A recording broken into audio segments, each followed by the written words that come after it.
You're listening to WQEE 99.1 FM, The Key in Noonan, Georgia, home of Braves Country with Mac McGee and the Armchair Quarterbacks, weekdays, 3 p.m. Eastern to 5 p.m. Eastern, right here on The Key and YouTube.com at Braves Country. Tom has been a teacher for over 40 years. One day, I think one of the students had asked the question and he didn't remember the answer. And I also noticed that he was letting his class out earlier than they were supposed to let out. I was really starting to worry. Levi and I talked about how it would change our lives, but he was there beside me. When something feels different, it could be Alzheimer's. Now is the time to talk. Visit alz.org/ourstories to learn more. A message from the Alzheimer's Association and the Ad Council. Hey folks, this is Mark White with The Mark White Show, and you can tune into The Mark White Show every Saturday from 11 a.m. to 12 p.m. right here on Rock 99 WQEE The Key, the home of Southern sports and talk. Are you looking for a reliable dental practice that not only cares about your teeth, but is friendly to work with? How about one that offers great deals and new patient promotions? Well, your search is over. Most Valuable Smiles in downtown Eatonton, Georgia is committed to giving you the biggest and brightest smile. Right now, get a $99 new patient special, including x-rays and exam. Maybe you're looking for veneers. Most Valuable Smiles veneer special includes one free veneer with every 5 purchased. Or get that bright white smile you've always wanted by taking advantage of an exclusive $100 off Zoom whitening treatment when you book today. And don't forget that 2022 is almost over. That means most insurance policies will reset by the new year, and to avoid losing that extra money, you need to use it or lose it. Book an appointment today with Most Valuable Smiles in downtown Eatonton to lock in these exclusive deals. Call 706-623-0318 or visit mostvaluablesmiles.com.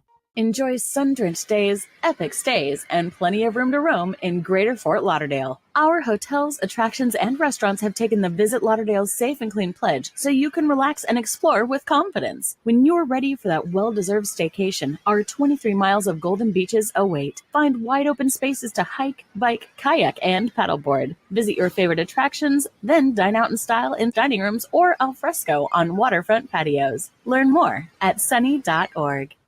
It all starts with just one thing. When recycling, rinse out jars and cans, and avoid recycling wax paper or paper soiled with food. This will reduce recycling contamination. Find tips and more at onethingus.com.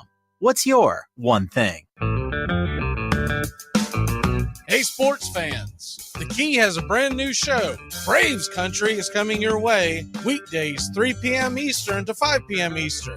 Drive time on WQEE. Braves Country is a Southern sports talk show with Mac McGee and the Armchair Quarterbacks. We'll be talking the Atlanta Braves and Major League Baseball, along with everything important to sports fans in Braves country.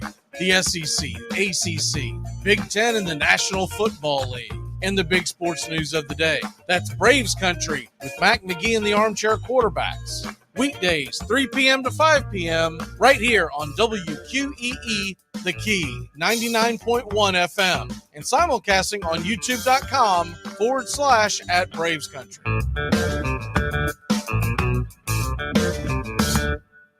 At Shell, we know from the time you get up to the time you wrap up, good night, there's a lot of meetups, eat-ups, and hurry-ups. So come to Shell and get 3 things done at once. Fill up with Shell V-Power Nitro Plus to help keep your engine running like new. Save up with the Fuel Rewards program and never pay full price for gas again. And snack up with in-store rewards to save even more at the pump. Make the most of the stop you need to make with Shell and engines that continuously use Shell V-Power Nitro Plus premium gasoline. See full terms and conditions at fuelrewards.com. That's the sound of NyQuil Severe hard at work. NyQuil Severe is the best sleep with a cold medicine. No tossing and turning, just rest and recovery. So you're ready to take on tomorrow. For powerful relief of your worst cold and flu symptoms, try NyQuil Severe. The nighttime sniffling, sneezing, coughing, aching, stuffy head, best sleep with a cold medicine. Use as directed. Keep out of reach of children. Hey, Braves fans, thank you for listening to Braves Country Baseball. Hi, I'm Mac McGee, and we are here to bring you play-by-play, pitch-by-pitch of your Atlanta Braves, bringing you spring training and 2 to 3 games a week all season long. Please like and subscribe today. Braves Country Baseball.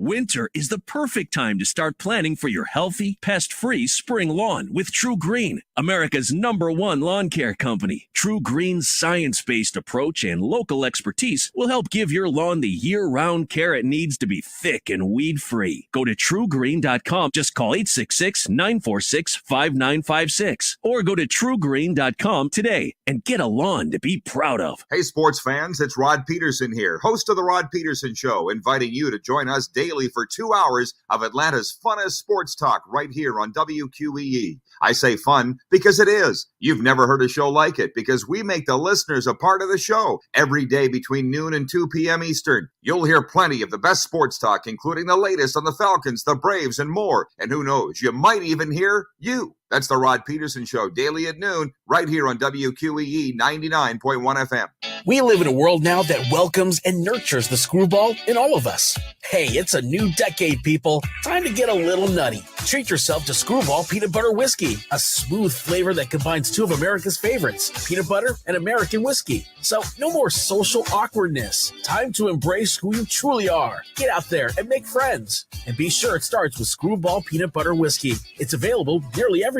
Learn more at screwballwhiskey.com. Infinium Spirits. Please enjoy responsibly. Hey, sports fans, The Key has a brand new show. Braves Country is coming your way weekdays 3 p.m. Eastern to 5 p.m. Eastern. Drive time on WQEE. Braves Country is a Southern sports talk show with Mac McGee and the Armchair Quarterbacks. We'll be talking the Atlanta Braves and Major League Baseball, along with everything important to sports fans in Braves Country. The SEC, ACC, Big Ten, and the National Football League, and the big sports news of the day. That's Braves Country with Mac McGee and the Armchair Quarterbacks. Weekdays, 3 p.m. to 5 p.m., right here on WQEE, The Key, 99.1 FM, and simulcasting on youtube.com/@Braves Country.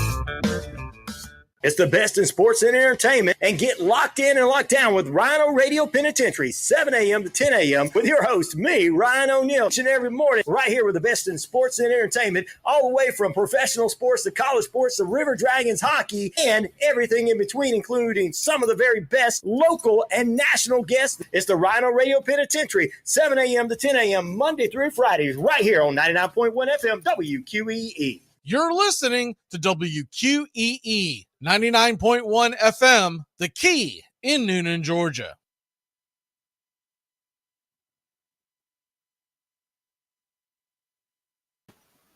Armchair. You're listening to the Armchair Quarterbacks Sports Radio, #1 sports station. Good afternoon, and this is your Armchair Quarterbacks Sports Flash. College football has one bowl game tonight, 7:30 Eastern on ESPN. Baylor 6-6, Air Force 9-3. The Bears are a 3.5-point favorite. Over under is 43. Tonight in the National Football League, it is a big one. Braves Country HD will bring it to you live right here on YouTube. Play-by-play of the Jaguars, who are one game back of the Titans in the AFC South, and the New York Jets, who are in the thick of the AFC wildcard race. They're expecting cold weather conditions. The Jaguars and Jets, it's a pick'em. Over under is 36. Coverage begins at 8 o'clock Eastern. Don't miss it. Jaguars and Jets on Braves Country HD. College football action on Friday, 3 o'clock Eastern. Louisiana and Houston in the Independence Bowl. The Cougars, a 7-point favorite. 57 is the over-under. And at 6:30 Eastern, Wake Forest, Missouri, the battle of ACC versus SEC. The Demon Deacons, 1-point favorite. Over-under sits at 58.5. That game is in Tampa, Florida. On Christmas Eve, it's the Hawaii Bowl. Middle Tennessee State Blue Raiders versus the San Diego State Aztecs. MTSU is a 7-point underdog. Over-under is 49. The National Football League this weekend has a full slate on Christmas Eve. Saturday's action begins at 1 o'clock Eastern. Titans host the Texans. Tennessee is a 4-point favorite. Over-under is 36. Bills and Bears.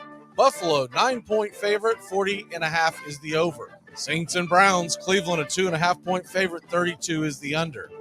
Seahawks and Chiefs. Kansas City, 10-point favorite. Over-under 49.5. And a big one in the NFC. Giants and Vikings in Minnesota. Under the dome. Vikings -4. Over-under 48. Bengals and Patriots, Longhorns, Joe Burrow and company, 3-point favorite. The line is 41.5.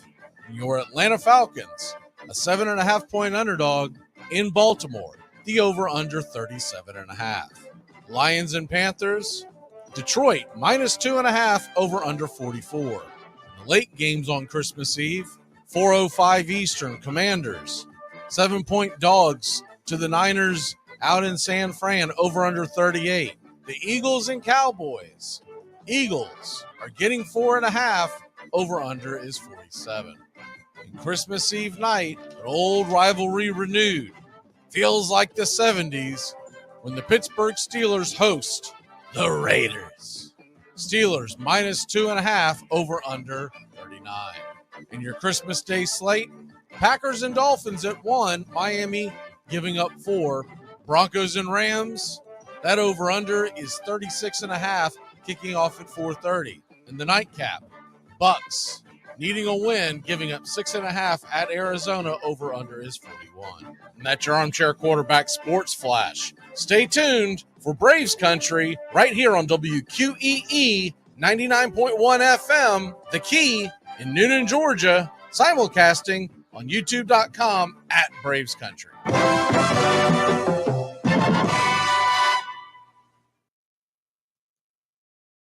Armchair. There's something kind of about a kid that's never played baseball.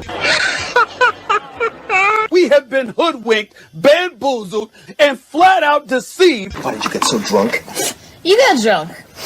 I'm just really exhausted. What's in that cup? I'm a Cokes. Do you have any idea how important this is? We're trying to save the pub girl. Really? This is what you're doing? This is what you're doing? Chief, what do you want to do tonight? The same thing we do every night. Try to take over the world. 106 miles to Chicago. We got a full tank of gas, half a pack of cigarettes. It's dark, and we're wearing sunglasses. Hit it. Armchair. YouTube Live. Radio station. The radio station you can call your own. Do you know what listeners like about our station? I like everything. It's always on my radio. Please never stop the music, except for now, when I talk. You're listening to Braves Country with Mac McGee and the Armchair Quarterbacks. We're here live weekdays, 3 p.m. Eastern to 5 p.m. Eastern, WQEE 99.1 FM, The Key, and simulcasting on YouTube.com/@Braves Country. Your first choice for Southern sports. Good afternoon, Mr. Justin Waller. Good afternoon. I don't know much, but I know one thing. You ever need to choke a football game away, call Matt Ryan. He can do that. Enjoy, Falcons fans. Hi, I'm Mac McGee. I don't know much, but I know one thing. I'm ready for Christmas. Are you, Justin? Let's go. Is the Christmas weekend already started yet? Come on. Armchair. Community Access Channel. He's the armchair quarterback. He's full of beer and he's full of snacks. The all-American man. Yeah, howdy, hi, and how the hell are you? Welcome to Armchair Quarterback Radio's Braves Country here on the Key 99.1 FM as we are coming to you live from the Armchair Studios in Jacksonville, Florida, and just outside Nashville, Tennessee. Justin Waller, how the hell are you? Doing great, Mac. Just have to know, is there an outfit that goes with that hat? Because what really makes me mad about this hat, it's supposed to light up, and I go to click it right before we come on, and it flickered and it went out. So I've got to get a new battery for we always have friends come over on Christmas Eve. And I was like, my wife went out and got two of them. The one she wore was to work. There was some kid's Christmas party. And I was like, what's the second one for? She goes, because it looks like something you'd wear after a couple of drinks. I was like, yeah, buddy, let's go. Let's go. she knows you well. Yes, she does. Welcome to the show. We got a lot to do and a little time to do it in. We're look, the next couple of days, this is going to be a Christmas theme, but it's going to be sports themed. We have a lot of fun with these and looking forward to today's show. We always started off, and we might as well start it off again, Justin, with why Die Hard is not a Christmas movie. Well, I mean, just because you have a Christmas party in a dramatic thriller and you write a bad word and ho, ho, ho on a sweatshirt doesn't make it a Christmas movie, does it?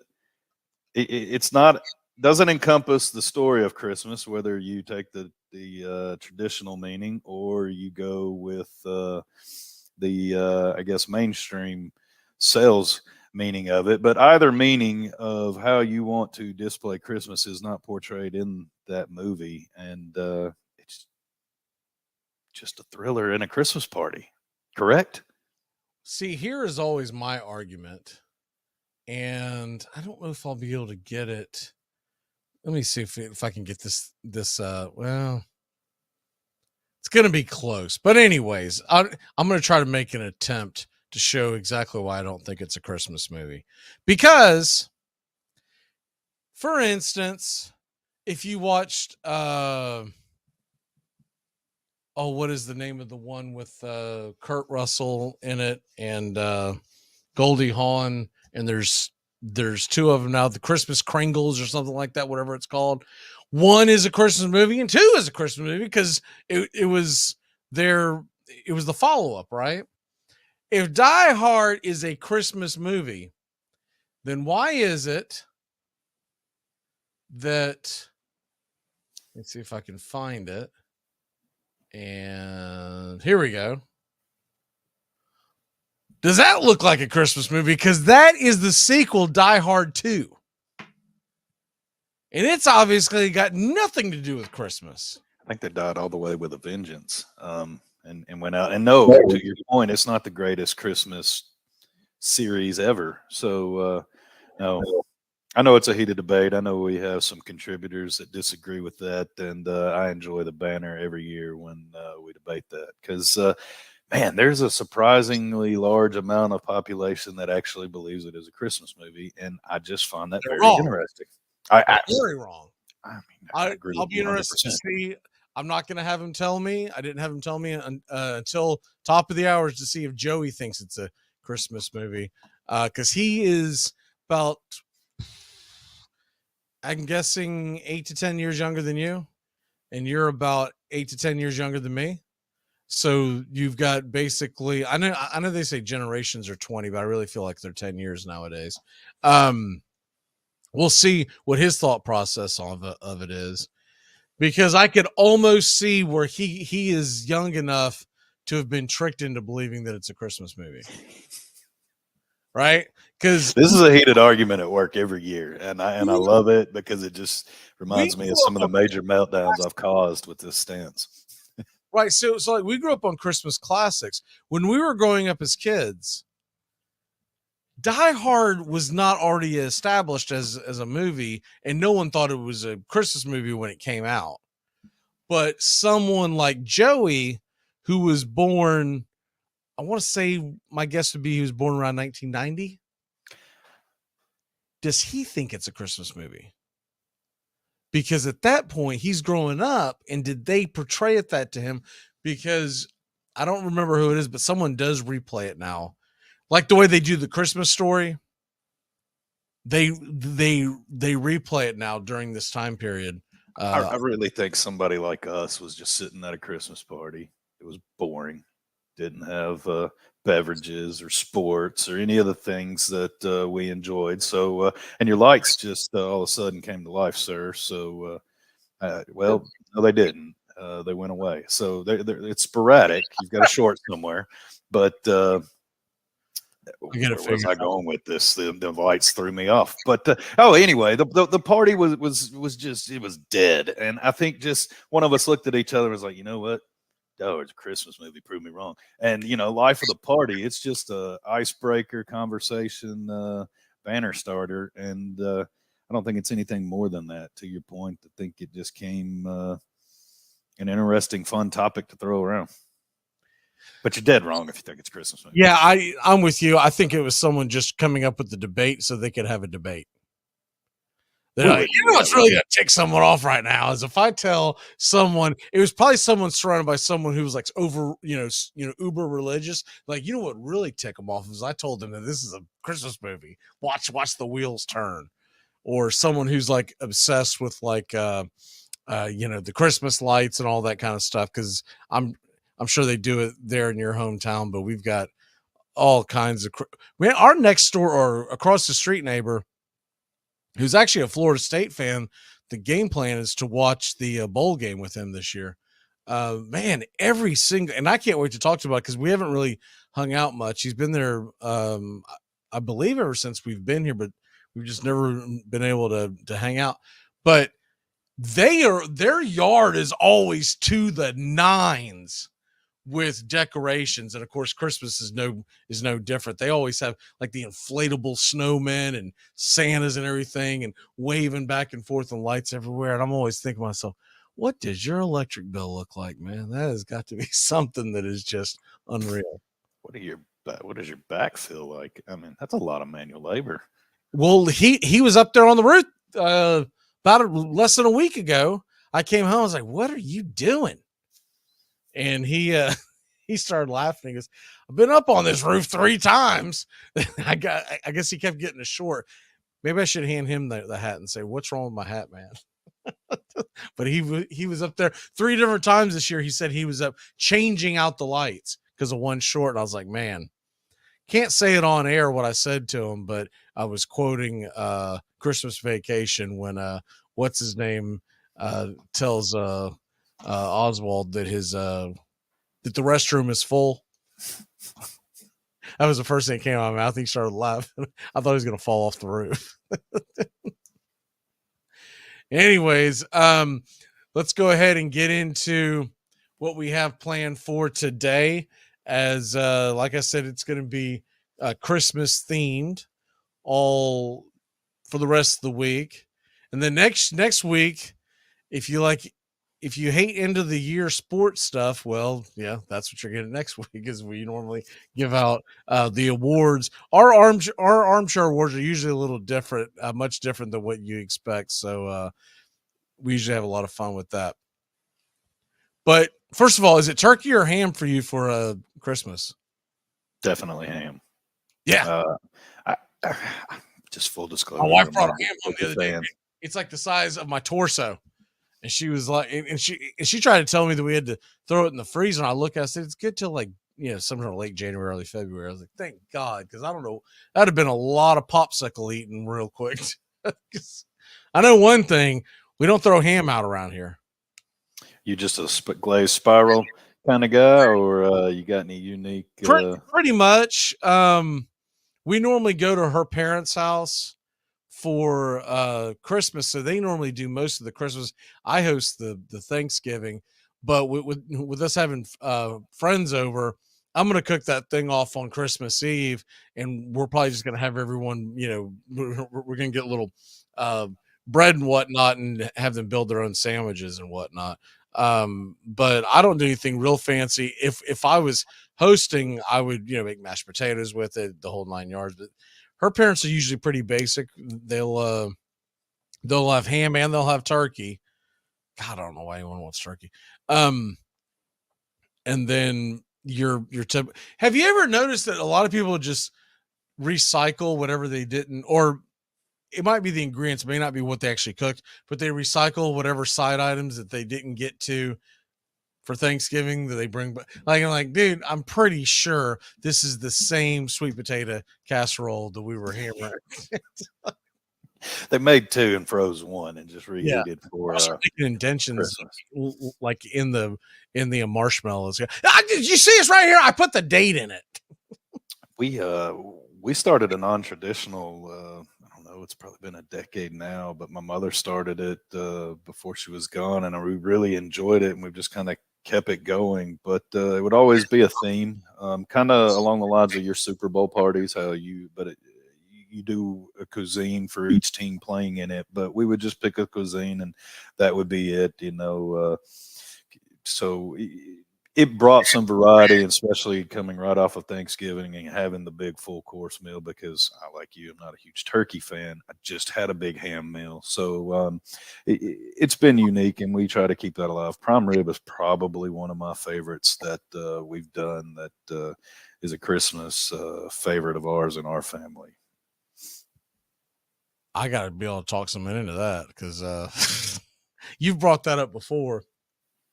I love prime rib. I never have it.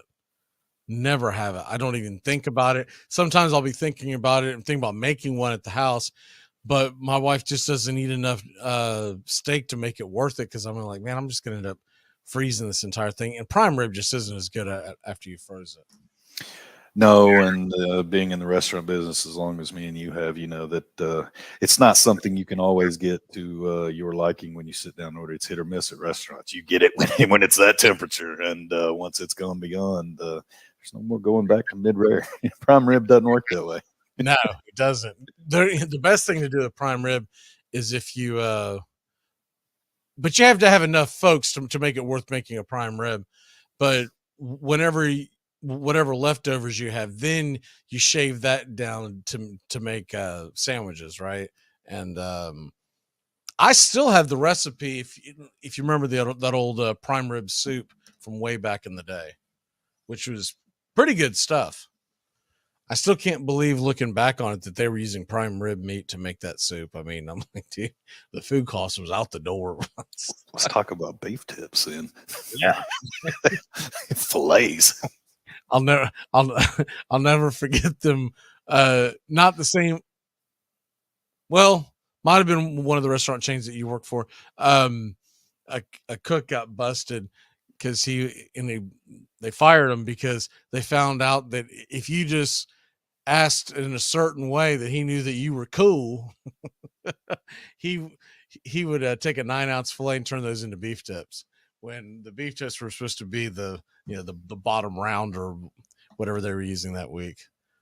I'm gonna tell you what though, man, him getting fired was worth every bite of that beef. That's the best beef tip ever. If you've never had filet beef tips, I highly recommend it. Oh my word. It was like, man, this is a game changer. I can't even remember how he got busted and who dimed out, but someone bus rolled him. They, probably mad that they didn't get, that they were getting the bottom of the barrel. They got the sirloin. Exactly. Let's take a quick break. When we come back, we're going to be hitting best Christmas movies and best Christmas foods, and we'll give out some cold of some movies and foods as well. We'll be back in a flash. You're listening to Braves Country on WQEE. Keep it locked in. If you're making sandwiches, always leave the knife hanging over the sink in case you want one later. Be a man. I'm 7-0 this season. You auto-drafted. That's what all the great GMs do. They delegate. You didn't do anything. Yeah, I did. I set the cue. Without fantasy football, what would friends talk about? Almost wore shorts today. Oh. I was going to do a sweatshirt shorts combo. Switched to pants instead. Armchair.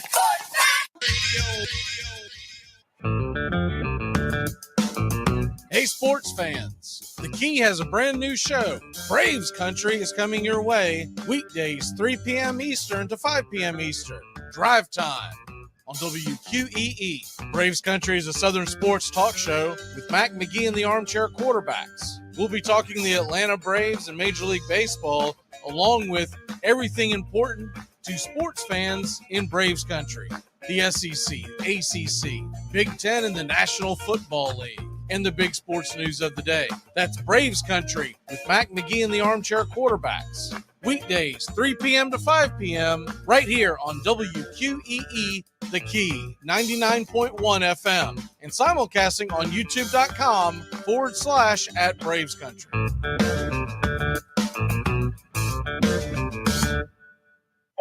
Make contact. A collective psychosis is sweeping the nation. We're in the thick of the haze craze, and Elysian is introducing an altered state of IPA.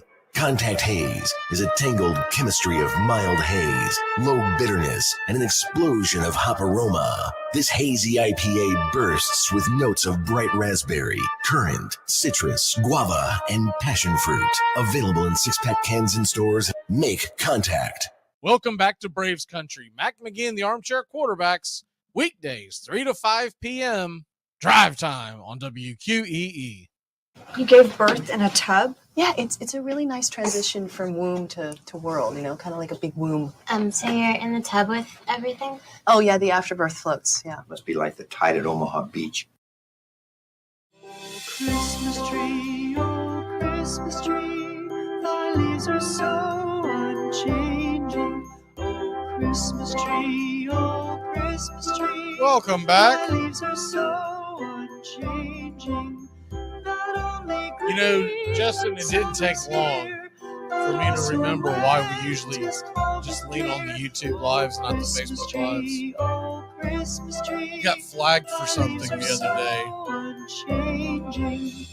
And they're really vague and they don't tell you what you supposedly broke their rules, whether you use something that they had copyright or whatever. Anyways, everything's smooth sailing over on YouTube.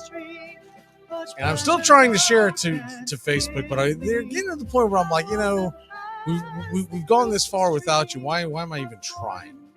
But Braves Country HD, along with obviously 99.1 FM WQEE, YouTube.com/Braves Country is how you want to find us. And the others, I didn't even know. Did you know if you Twitch, they delete the video after so long? So I go back to try to find one of our videos on Twitch, and I was like, it says I don't have any videos. I'm like, I see them every day. I see that it's streaming. So where is it at? I talked to a guy who knows what, because we have to change your settings. So I'll go in and change my settings, but it still disappears eventually after, like, I don't know, 10 days or whatever. I'm like, well, that kind of bites. I mean, I guess it doesn't realistically matter, but I guess maybe I don't know about twitching. I guess maybe Twitch needs to expand their cloud. It's typically used for gamers, right?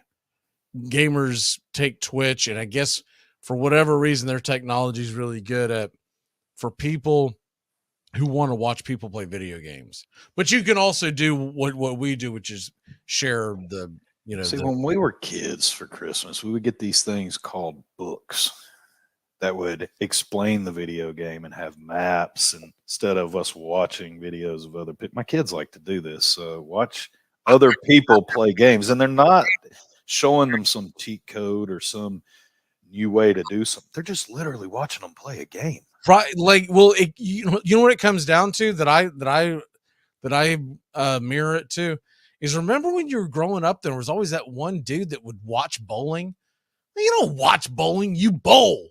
You don't watch it. You don't watch billiards, you billiard. You shoot pool. I'm not going to watch someone play darts.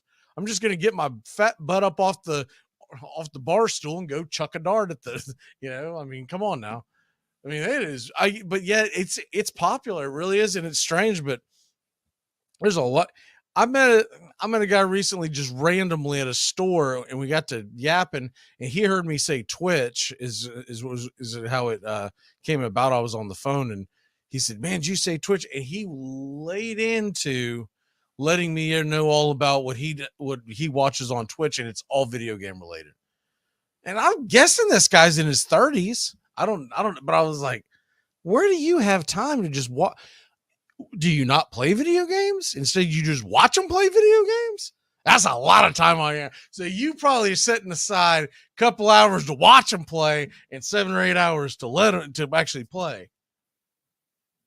That, which reminds me of a dude that I went to culinary school with. They got mad because his wife eventually left him, and he tried to play the sad story and everything about how, oh man, you don't understand. We just became roommates, and we weren't really even, we were coming and going and passing. I'm like, dude, you're in school with me 7-8 hours a day. You work at night, and then you tell me how you're one of the top ranked gamers in the world on one of the shoot 'em up games.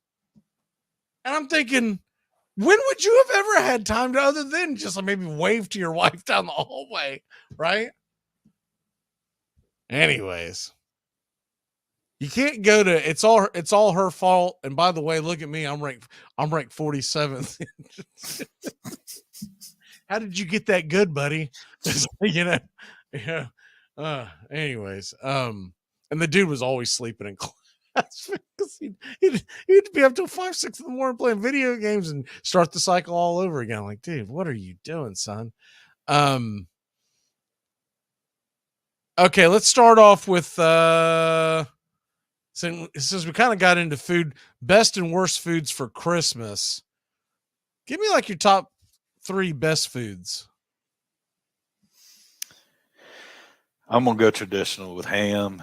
I want some mustard-based potato salad and baked beans. Mustard-based potato salad. I actually like all versions of potato salad. I know that's I'm specific. I'm only mustard-based. Most people are. Most people, it's got to be the New York style, the Southern style, the German style. Like, it can't be any variation. I just love it. Well, last name's McGee, so I love taters. I want a lot of dill pickle in it as well. I don't mind some chunks as big as the taters in there, if I'm just being completely honest. From my understanding, our folks had a potato famine years ago, and I'm always worried we're going to run out around here. I'm gonna start off with my worst. Dude, what is the obsession with gingerbread? I do not like it. It is just like, what? It's there to make a house, right? Which, if it's sturdy enough to make a house out, I'll tell you what it tastes like.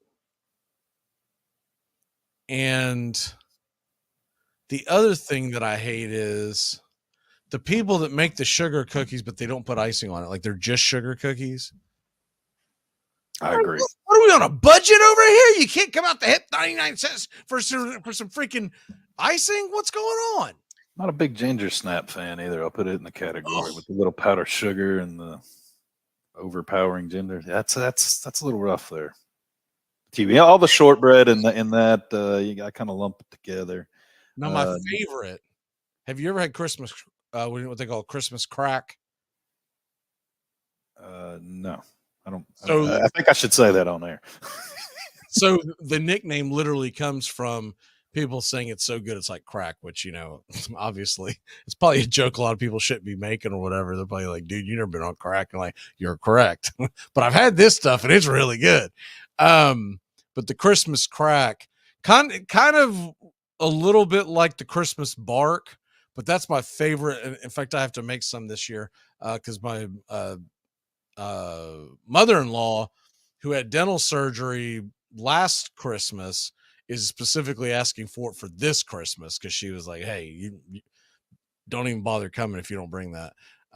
So, but basically, what it is, the short of it, you can Google it anywhere, but it's basically they'll tell you saltines, but I always use graham crackers as the base just because it's sweeter, and you get like toffee and chocolate and you melt it all together. It's really easy to execute, and then you pull it out of the oven, you let the chocolate cool, and you do the little sprinkles, and bam.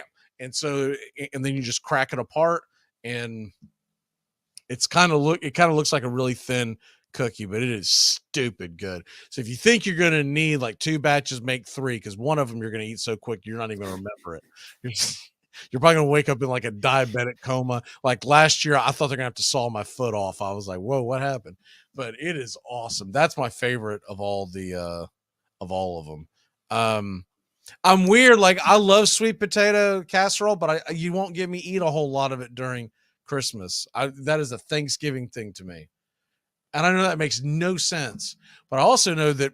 So I'm looking at a website that's ranking them, and you could tell someone that has never cooked south of the Mason-Dixon line has put this website together. Their sweet potatoes, there are no marshmallows on there, and they've dropped pecans on top and what looks like that only I can figure out to be some kind of bark that they've sprinkled, and that's it. And they're calling that sweet potato casserole. I like the marshmallows on it, and I'm okay with the pecans, but I want You've both. got to have marshmallows. This does not have marshmallows. If you're not going to have that, just give me a loaded sweet potato, or just give me a sweet potato and let me. This looks like sweet potatoes after someone may have eaten sweet potatoes. This does not look like sweet potatoes. This is what they had from Thanksgiving and prepared for Christmas. But I'm like you. That sweet potatoes go more in the Thanksgiving category, and regular potatoes. I'm more of a Thanksgiving. That's when I want. What about stuffing? Salad or mashed potatoes? Again, goes with bird to me. I like it with Thanksgiving. I'm not a big fan of it for Christmas. Yeah, Humongous fan of stuffing either. If I'm going for something of that nature, I kind of like that cornbread. I don't know. Some people call it cornbread pudding or cornbread stuffing. It's not stuffing by the traditional means, but it's sweet cornbread. More or less. It has to be moist to me. Like it can't be dry. If it's dry, I don't even mess with it. But if it looks like it's moist and you add a little butter to that, I love cornbread. Once again, same website. This stuffing, dude, it looks like potpourri on someone's spoon. I don't know what's on this. It looks like there's a pickle and maybe a leaf. Like who made this stuffing? My wife makes incredible stuffing.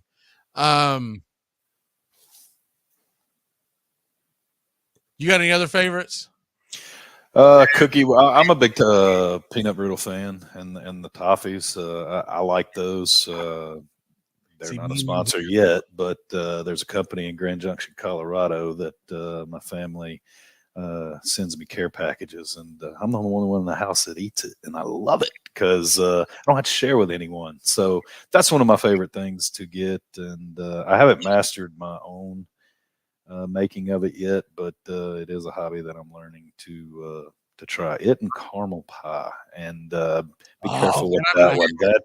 That is something I like for Christmas, and I like pecan. It's a dangerous one to make. I like pecan pie for Christmas as well, because I typically just eat my weight in pumpkin pie during Thanksgiving. So by Christmas, I'm pretty burned out, and that's where I start going for chocolate pie or pecan pie. I don't see the caramel pie up down here as much as I saw it when I lived in the Nashville area. Yeah, probably obesity numbers as well. Yeah, well, we don't exercise as much as the Floridians. It's the weather. You win some, you lose some. That's why I look at it. We don't get kidnapped as easy. Harder to carry off. Do you have any ones that you hate? That you just like, oh, don't make that. What about fruitcake? What's the deal with fruitcake? Why's everyone always making fruitcake? I think it's disgusting. That would probably be my number one. I'm not in any sort of way into it. And kind of back to your original, any of the shortbreads or the gingerbread, I'm out. And Unless salad. it's fruit salad, I'm in on that. I know, but as Homer and Bart most once famously sang, "You don't make friends with salad." I mean, what do you? I mean, come on, man. Like I usually eat salad 2 to 3 times a week during the year. I don't need it for Christmas. I mean, I know you're trying to slow me down, but it's not going to work. I'm just gonna. Chocolate covered cherries is another one I throw in there. I'm not a big fan. Oh, really? What about candy? I don't like the liquid in it. If it's got like a cream or something other than everybody, or I know a lot of people that like to do the brandy or the rum filled, or kind of. I'm just not a big fan of it. Like, just give me a shot and a piece of chocolate if that's what you're wanting. What about candy canes? Love them. Do you? I can take them or leave them. They don't lie. I can sit there and eat them though. I chew them. Like, it's not a. Yeah, there's no way I suck on a candy cane. It's chewing and it's a whole disaster. But I used to really like them as a kid. But regardless, I like seeing them on trees. I don't know why that is. Like, but because it's a never-ending supply of candy. You can just run out to the living room and grab one. And the flavors that have come out today, they've gone top notch with the candy cane game. The flavors of candy canes are amazing. Now, to me, what has to be involved in Christmas Eve? Eggnog. Let's go. What do you like to put in your eggnog? I buy my eggnog at the liquor store. Whiskey. Whiskey. Because some people put whiskey, rum. I've even seen people put vodka. I don't know why. Because to me, it's either whiskey or rum. Because rum, I tend to prefer rum or bourbon, but whiskey, I can deal with. Vodka is just weird. Like, it's like, it doesn't ever seem like it mixes together either. It separates. Yeah, sounds like an HR decision. Somebody at work and trying to cover the smell. I don't know. Office Christmas party. So someone counting calories, like, dude, come on, man. Look at eggnog. Calories have gone out the window. Tackle that on Tuesday. Let's not be messing up Christmas. Well, I did find a cool link here. How about this? Shots. 18 Christmas shots. And they're going to try to start you over with Cosmopolitan. That is not Christmas, man. Pumpkin martini. I bet that is disgusting. That sounds horrible. Man. I don't want a pumpkin flavored shot. I'm trying to see if there's anything that I recognize. Now, this is pretty cool. You wouldn't even have to be someone who wants to partake in alcohol, because this is called a cookie shooter. Mm-hmm. And they're filled shot glasses that they've made that are shaped like a cookie. And you can either put them with just plain milk, or they suggest if you do alcohol is rum chata. Wife makes a good mixed drink called the Grinch, and it is Midori. You can use any rum, but the clear rum is better. It's where you get your color and you don't end up messing your green up. Otherwise, you lose your Grinch. But if you're in a jam, the taste profile's still there, just not visually appealing. But clear rum, Midori, and splash it with Sprite or 7-Up, one of the two, and very good Christmas drink. How about this? How about they're talking about Chardonnay Jello shots, where you take Chardonnay, you freeze them in Jello or whatever, and then you finish it off with gold dust sprinkles, like the type that you put on cookies. Oh, I was thinking glitter for a moment. That has a different meaning, Nick. Because always ends up just being a big old bowl of soup because I've put too much liquor into so it won't freeze. It won't freeze. It's just an absolute disaster. We got to take a quick break. When we come back, we're going to finish up the Christmas celebration here, going all the way up to 5 o'clock, and then we'll be here tomorrow with Tones and Bobby as well. Justin taking me to the top of the hour, and Joey to follow. We will be back in a flash here on The Key in Braves Country HD. Triple decker burn! Tom has been a teacher for over 40 years. One day, I think one of the students had asked the question and he didn't remember the answer. And I also noticed that he was letting his class out earlier than they were supposed to let out. I was really starting to worry. Levi and I talked about how it would change our lives, but he was there beside me. When something feels different, it could be Alzheimer's. Now is the time to talk. Visit alz.org/ourstories to learn more. A message from the Alzheimer's Association and the Ad Council. It's the best in sports and entertainment, and get locked in and locked down with Rhino Radio Penitentiary, 7 a.m. to 10 a.m. with your host, me, Ryan O'Neill, each and every morning, right here with the best in sports and entertainment, all the way from professional sports to college sports to River Dragons hockey and everything in between, including some of the very best local and national guests. It's the Rhino Radio Penitentiary, 7 a.m. to 10 a.m. Monday through Fridays, right here on 99.1 FM WQEE. Hockey season, and that means new merch over at ourdragonsmerch.com. Get the latest designs and some of our fun new souvenirs ahead of what's sure to be a great hockey season. Celebrate another season of River Dragons hockey by getting a new look to wear on game days, or surprise the big-time sports fan in your life with a new keepsake that will make them a River Dragons fan for life. Order online right now at ourdragonsmerch.com. That's the letter R, dragonsmerch.com. We'll see you at the rink. Hey, sports fans. Weekdays, 3 p.m. Eastern to 5 p.m. Eastern. Drive time on WQEE. Braves Country is a Southern sports talk show with Mac McGee and the Armchair Quarterbacks. That's Braves Country with Mac McGee and the Armchair Quarterbacks. Weekdays, 3 p.m. to 5 p.m. right here on WQEE 99.1 FM. Although edited, tonight's thriller contains suspense and violence, which may be unsuitable. Parental discretion is advised. Welcome back to Braves Country. Mac McGee and the Armchair Quarterbacks. Weekdays, 3 to 5 p.m. Drive time on WQEE.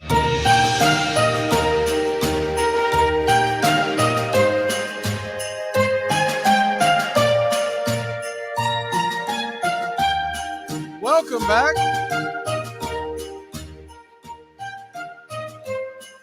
Taking you towards Christmas Eve just in a couple of days. Full slate of NFL football. We are going to do our 6-pack to go of picks, and that'll be coming up here in just a few minutes. Before we do that, I want to get into some of the stuff that we're wanting to get into. I bloviated on so much about the food that I kind of got sidetracked. First of all, best Christmas movies. What's your list? I'm going to go with Surviving Christmas, Elf, and then Christmas Vacation's my number one.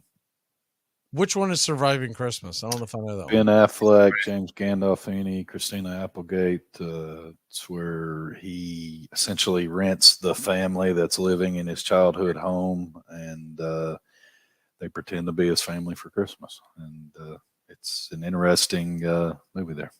I think I've seen it, but I think it's been a while, so I'm going to have to look that up because I love all those actors that you just mentioned. I mean, Ben Affleck, I can take or leave, but did you see the terrible news about Christina Applegate, by the way? She's got, I think, ALS. I did. Her show is coming to an end. It's actually a pretty good show on Netflix called Dead to Me, because I guess she doesn't want to commit to doing a show, which is, so sad, because I mean, she's really young. I think she's only like 50, 51, something like that.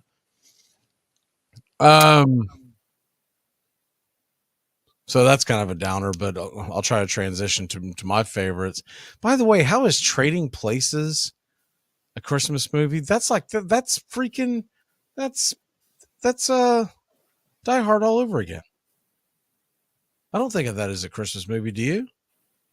Not at all. I mean, again, I named ones that actually had Christmas themes through and through. Yeah. I mean, that's like saying another Ben Affleck Reindeer Games is a Christmas movie because they rob a casino and they dress up as Santa. Does that make it a Christmas movie? Exactly. So my all-time favorite, I'll start off with, is A Christmas Carol. And I like all the versions, most of the versions, but the one that I like the most was made in the early 80s, George C. Scott. just because that's when I grew up on it as a kid. When that thing started hitting network TV in the mid to late 80s, that's how I identified is who was Scrooge was George C. Scott, and I'd already seen him in Patton and everything. So that's my all-time favorite. I just recently watched, it was either last year or the year before, I remember us talking about it. I finally watched It's a Wonderful Life, and that's a really good one.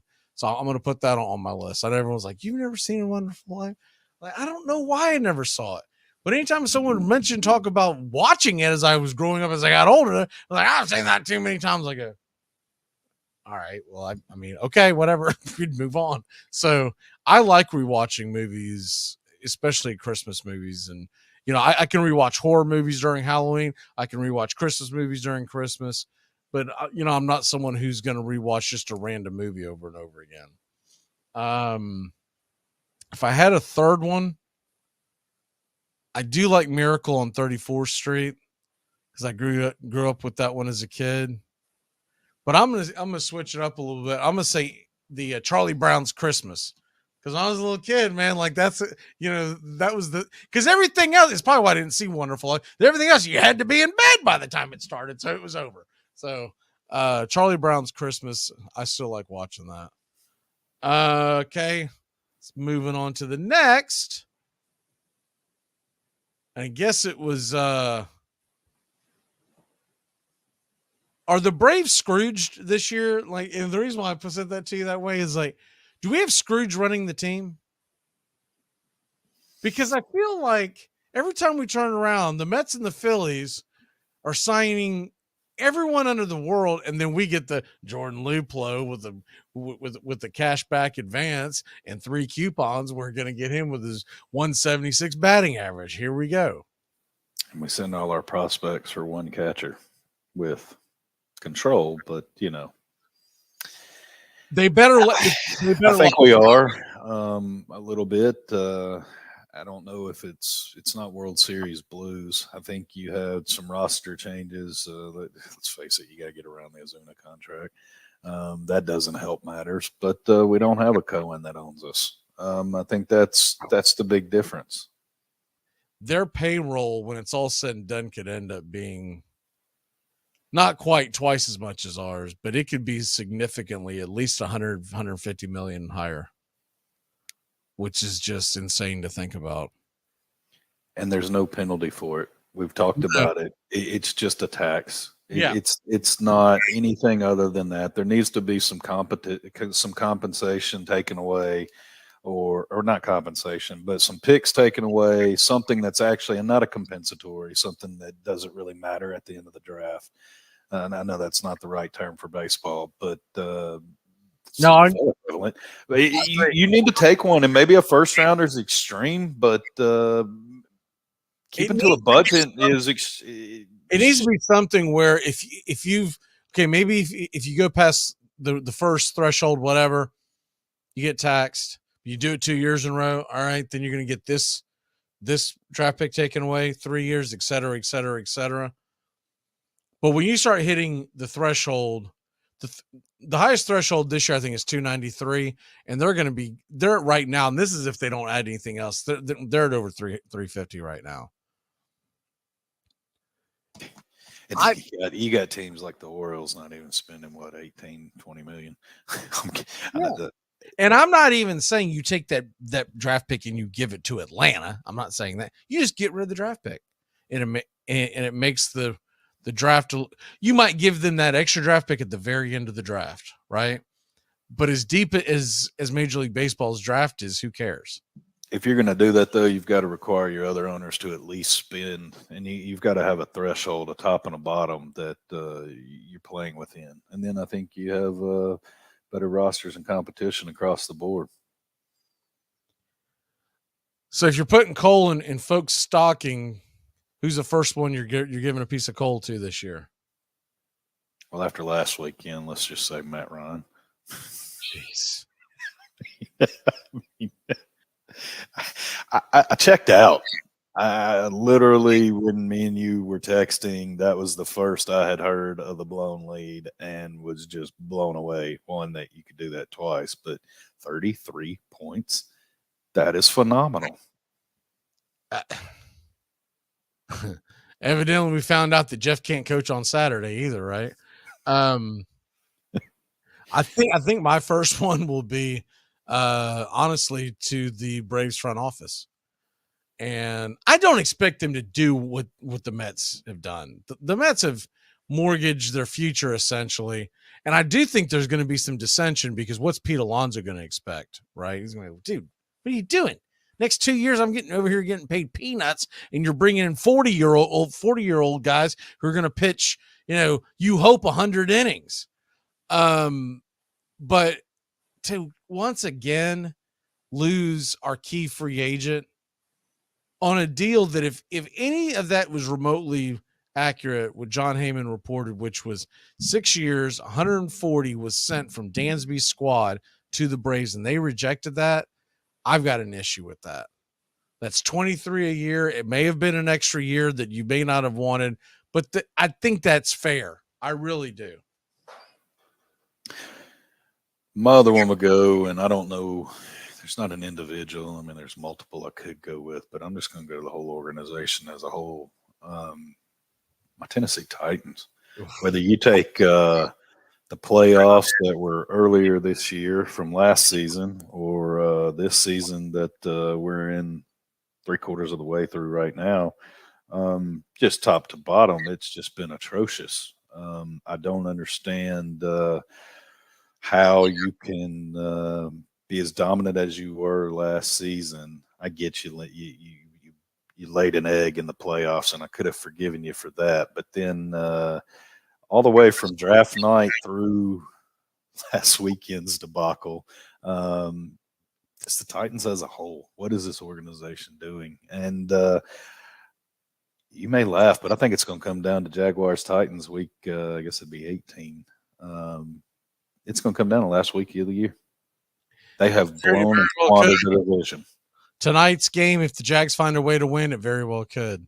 Now, if the Jags lose and the Titans win on Saturday, then maybe not. But the Titans have to play the Cowboys the following week, whereas the Jaguars are playing the Texans. So you have to figure they offset. And then one game lean going into the final, you got to think if Jaguars win that, then head to head, they beat them twice. They went out on tiebreakers. The Cowboys, no matter how you look at it, they find ways to lose games. And also, if the Cowboys lose this weekend, they don't have a lot to play for next Thursday. Because the Titans aren't coming back offensively to tie a game and force overtime, and they're definitely not getting a pick six. No, but what I'm saying is if Dallas loses this weekend, the division's over for them. They've already clinched a wild card. So they're not going to have a lot of motivation. But I'm with you. It feels like I'm supposed to be going to that game. It feels like it's coming down to that. It really does. All right, let's go ahead and hit our 6-pack unless you got any more coal you want to give out. That is it. The only one that I will. I'm going to give them out to the Miami Hurricane and Florida Gator fans this year for having to hear about how dominant they were going to be, and they both laid it. I mean, the Hurricanes really stunk, and I know they had a big recruiting day, but half those guys are going to hit the transfer portal before the season starts. We'll get some coal to the College Football Playoff Committee. Tennessee beat Alabama. Count that W. They should have. Those rankings suck. So does your committee. Yeah, take that. All right, let's go ahead and hit that 6-pack as we're starting to run out of time. We headed towards the hour. What is your first pick on the 6-pack to go? Well, okay. Aside from tonight's game, let's take it off the books there. Give me Titans at home. You've got to fix this. I'll take the -3. Titans. That's a Saturday game. Yeah, I'm just looking for it on my board. Did you say it's down to 3? Yes, sir. That's what I'm seeing, but they could have changed. Is there another injury that popped up or something? That seems insane. Tannehill has not practiced. I don't know if it's going to be Willis or not, but you have to suspect it will be. And I mean, you got to, just to make this quick, you got to plan that they're holding Tannehill out for it until the Jaguars game. They're going to make sure he's healthy before he takes the field again. Fair enough. I will take. Wow, yeah, it really is. It was 5 or 6 a few days ago. As I see Dansby Swanson on my television with a Chicago Cubs cap on. Rip that off and pull it over his ears. Give me the Bears +9 at home against Buffalo. I think they've got a good chance of at least keeping that close. 14 degrees is going to be the high. What's your next one? I'm going to go Lions -2.5 on the road at Carolina. Detroit -2.5. That should be a pretty good game. And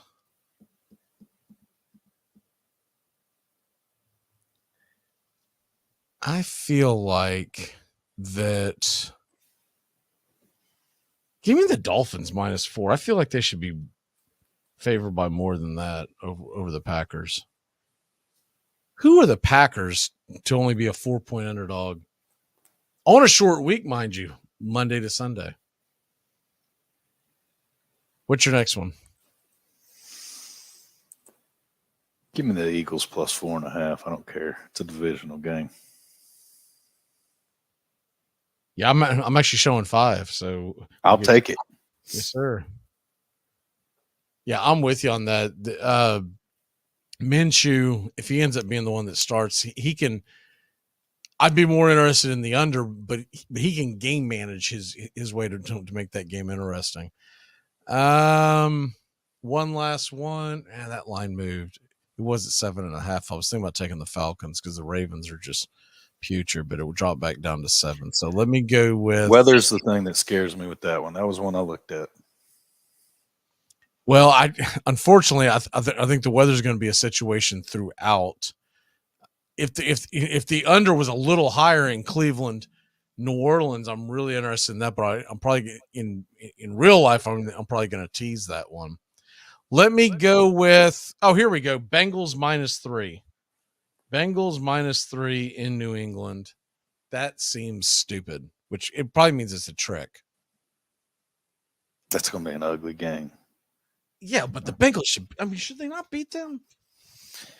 Unless it's a Snow Bowl. It's the only thing that scares me. Even still, I'm putting my money on Joe Cool before I do Mac Jones at this point. I agree. Got a couple of more minutes before we hit the top of the hour. Let me see. Christmas songs. Are there any Christmas songs that you like, or any Christmas songs that maybe you don't like? I'm a big Carol of the Bells fan, but I like unorthodox versions of. And I guess to say I don't really like the words. I like the orchestras, the instrumental versions. So, and I could care less if it's Trans-Siberian or Mannheim Steamroller. I really like both of them. I think Mannheim's probably the more famous of the two, but Trans-Siberian Orchestra really has a good one as well. I'm not a fan of Drummer Boy, and I don't know why, but it just seems like it drones on and on and on, and I don't know. There's just nothing to it. I've never really liked Drummer Boy. Honestly, one of my favorites is probably Grandma Got Run Over by a Reindeer. But Jingle Bell Rock, I love the upbeat ones, but I do like the classic ones, like Jingle Bells, and we haven't done it in a long time, but we used to go caroling, which to me is always a lot of fun. Not so much for the people who have to hear you sing, but it's fun for the people involved singing. But what's it? Up on the Rooftop. I have never gone caroling. This is an amazing fact about you that I'm just now finding out. You got to get you some eggnog and go caroling around the neighborhood. The beautiful thing is, it's not up to them. They don't have to even answer the door. You sing outside their door. They have to hear you. It's good times, man. And if you can get your hat to light up, it's even better. What's your walk off? Die Hard's not a Christmas movie. Period. Period. That's it. I wish I could say what I wanted to say. I quote the movie. Joey's on his way. We'll be back in a flash. Keep it locked in here on WQEE, The Key, Noonan, Georgia, 99.1 FM. Armchair. You're listening to the Armchair Quarterback Sports Radio, #1 sports station. Good afternoon, and this is your Armchair Quarterbacks Sports Flash. College football has one bowl game tonight, 7:30 Eastern on ESPN. Baylor 6-6, Air Force 9-3. The Bears are a 3.5-point favorite. Over under is 43. Tonight in the National Football League, it is a big one. Braves Country HD will bring it to you live right here on YouTube. Play-by-play of the Jaguars, who are one game back of the Titans in the AFC South, and the New York Jets, who are in the thick of the AFC wildcard race. They're expecting cold weather conditions. The Jaguars and Jets, it's a pick 'em. Over under is 36. Coverage begins at 8 o'clock Eastern. Don't miss it. Jaguars and Jets on Braves Country HD. College football action on Friday, 3 o'clock Eastern, Louisiana and Houston in the Independence Bowl. The Cougars, a 7-point favorite. 57 is the over-under. And at 6:30 Eastern, Wake Forest, Missouri, battle of ACC versus SEC. The Demon Deacons, 1-point favorite. Over-under sits at 58.5. That game is in Tampa, Florida. On Christmas Eve, it's the Hawaii Bowl. Middle Tennessee State Blue Raiders versus the San Diego State Aztecs. MTSU is a 7-point underdog. Over-under is 49. The National Football League this weekend has a full slate on Christmas Eve. Saturday's action begins at 1 o'clock Eastern. Titans host the Texans. Tennessee is a 4-point favorite. Over-under is 36. Bills and Bears. Buffalo, 9-point favorite. 40.5 is the over. Saints and Browns. Cleveland, a 2.5-point favorite. 32 is the under. Seahawks and Chiefs. Kansas City, 10-point favorite. Over-under 49.5. And a big one in the NFC. Giants and Vikings in Minnesota. Under the dome. Vikings -4, over-under 48. Bengals and Patriots, Lockhorns. Joe Burrow and company, 3-point favorite. The line is 41.5. Your Atlanta Falcons, a 7.5-point underdog in Baltimore. The over-under 37.5. Lions and Panthers. Detroit, -2.5, over-under 44. And the late games on Christmas Eve. 4:05 Eastern, Commanders, 7-point dogs to the Niners out in San Fran, over-under 38. The Eagles and Cowboys. Eagles are getting 4.5, over-under is 47. And Christmas Eve night, an old rivalry renewed. Feels like the 70s when the Pittsburgh Steelers host the Raiders. Steelers -2.5, over-under 39. In your Christmas Day slate, Packers and Dolphins at 1, Miami giving up 4. Broncos and Rams, that over-under is 36.5, kicking off at 4:30. In the nightcap, Bucks needing a win, giving up 6.5 at Arizona, over-under is 41. And that's your Armchair Quarterback Sports Flash. Stay tuned for Braves Country right here on WQEE 99.1 FM, The Key, in Noonan, Georgia, simulcasting on youtube.com at Braves Country.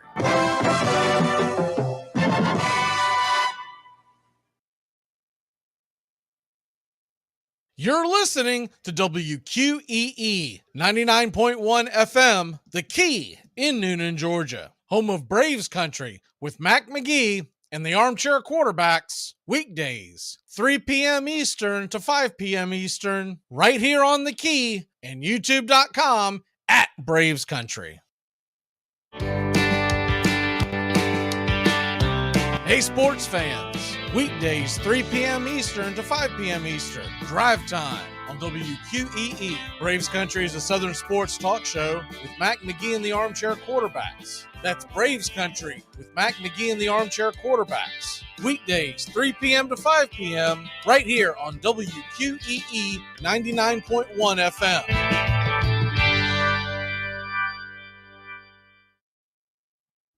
They've given me less than 1 year to turn this place around. Forget about the way it used to be. This is not a damn democracy. We are in a state of emergency, and my word is law. He's the armchair quarterback. He's full of beer and he's full of snacks. The all-American man. Welcome back to Braves Country here on Armchair Quarterback Radio, streaming on WQEE The Key. And later on tonight, 7:05, the puck will drop. It'll be your own River Dragons taking the ice, the first place River Dragons. And the pregame show begins at 6:30 p.m. Eastern Time. That's the Air Force Heating and Air pregame show. Once again, puck drops at 7:05. And they are taking on, looks like, Port Huron, and they are in third place in the division at 11-7-3. Joining us for this hour is Mr. Joey. Joey, how are you today, sir? Done with work for the week, so that feels really good. And just joining you to talk some football. Can't wait to do it. It's a great time of year, Christmas holiday season. I love it. I'm ready to go. It's great. Voice is kind of hoarse. Did you tie one on last night or something?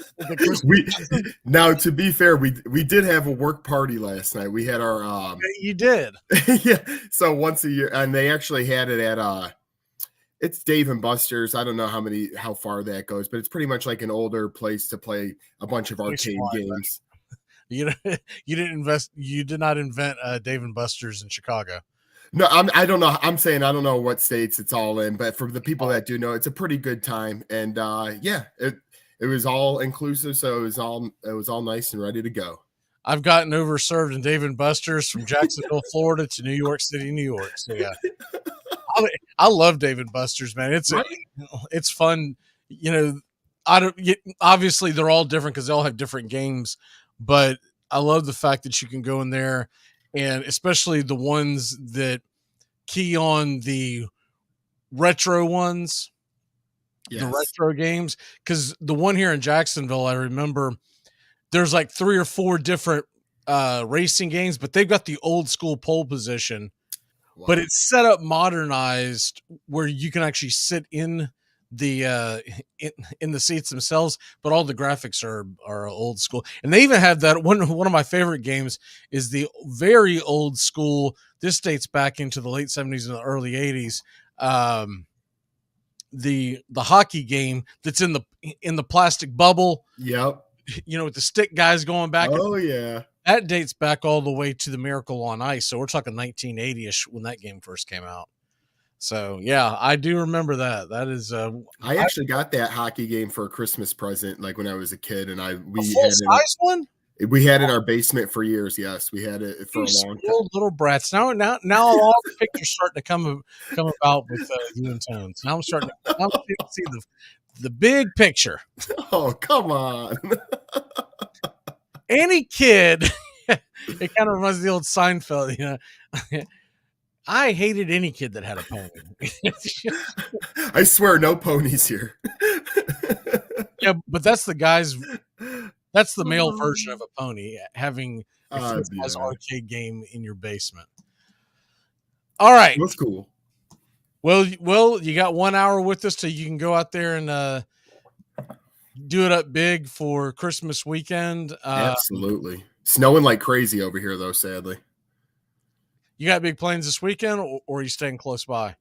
Close to home. We go do my dad's side one day. We do my mom's side the other day at my parents' house. So about 40 minutes from me. Like I said, it is snowing like crazy around here, but all's going to be good stuff, all pretty local, so I could get around nice and easy.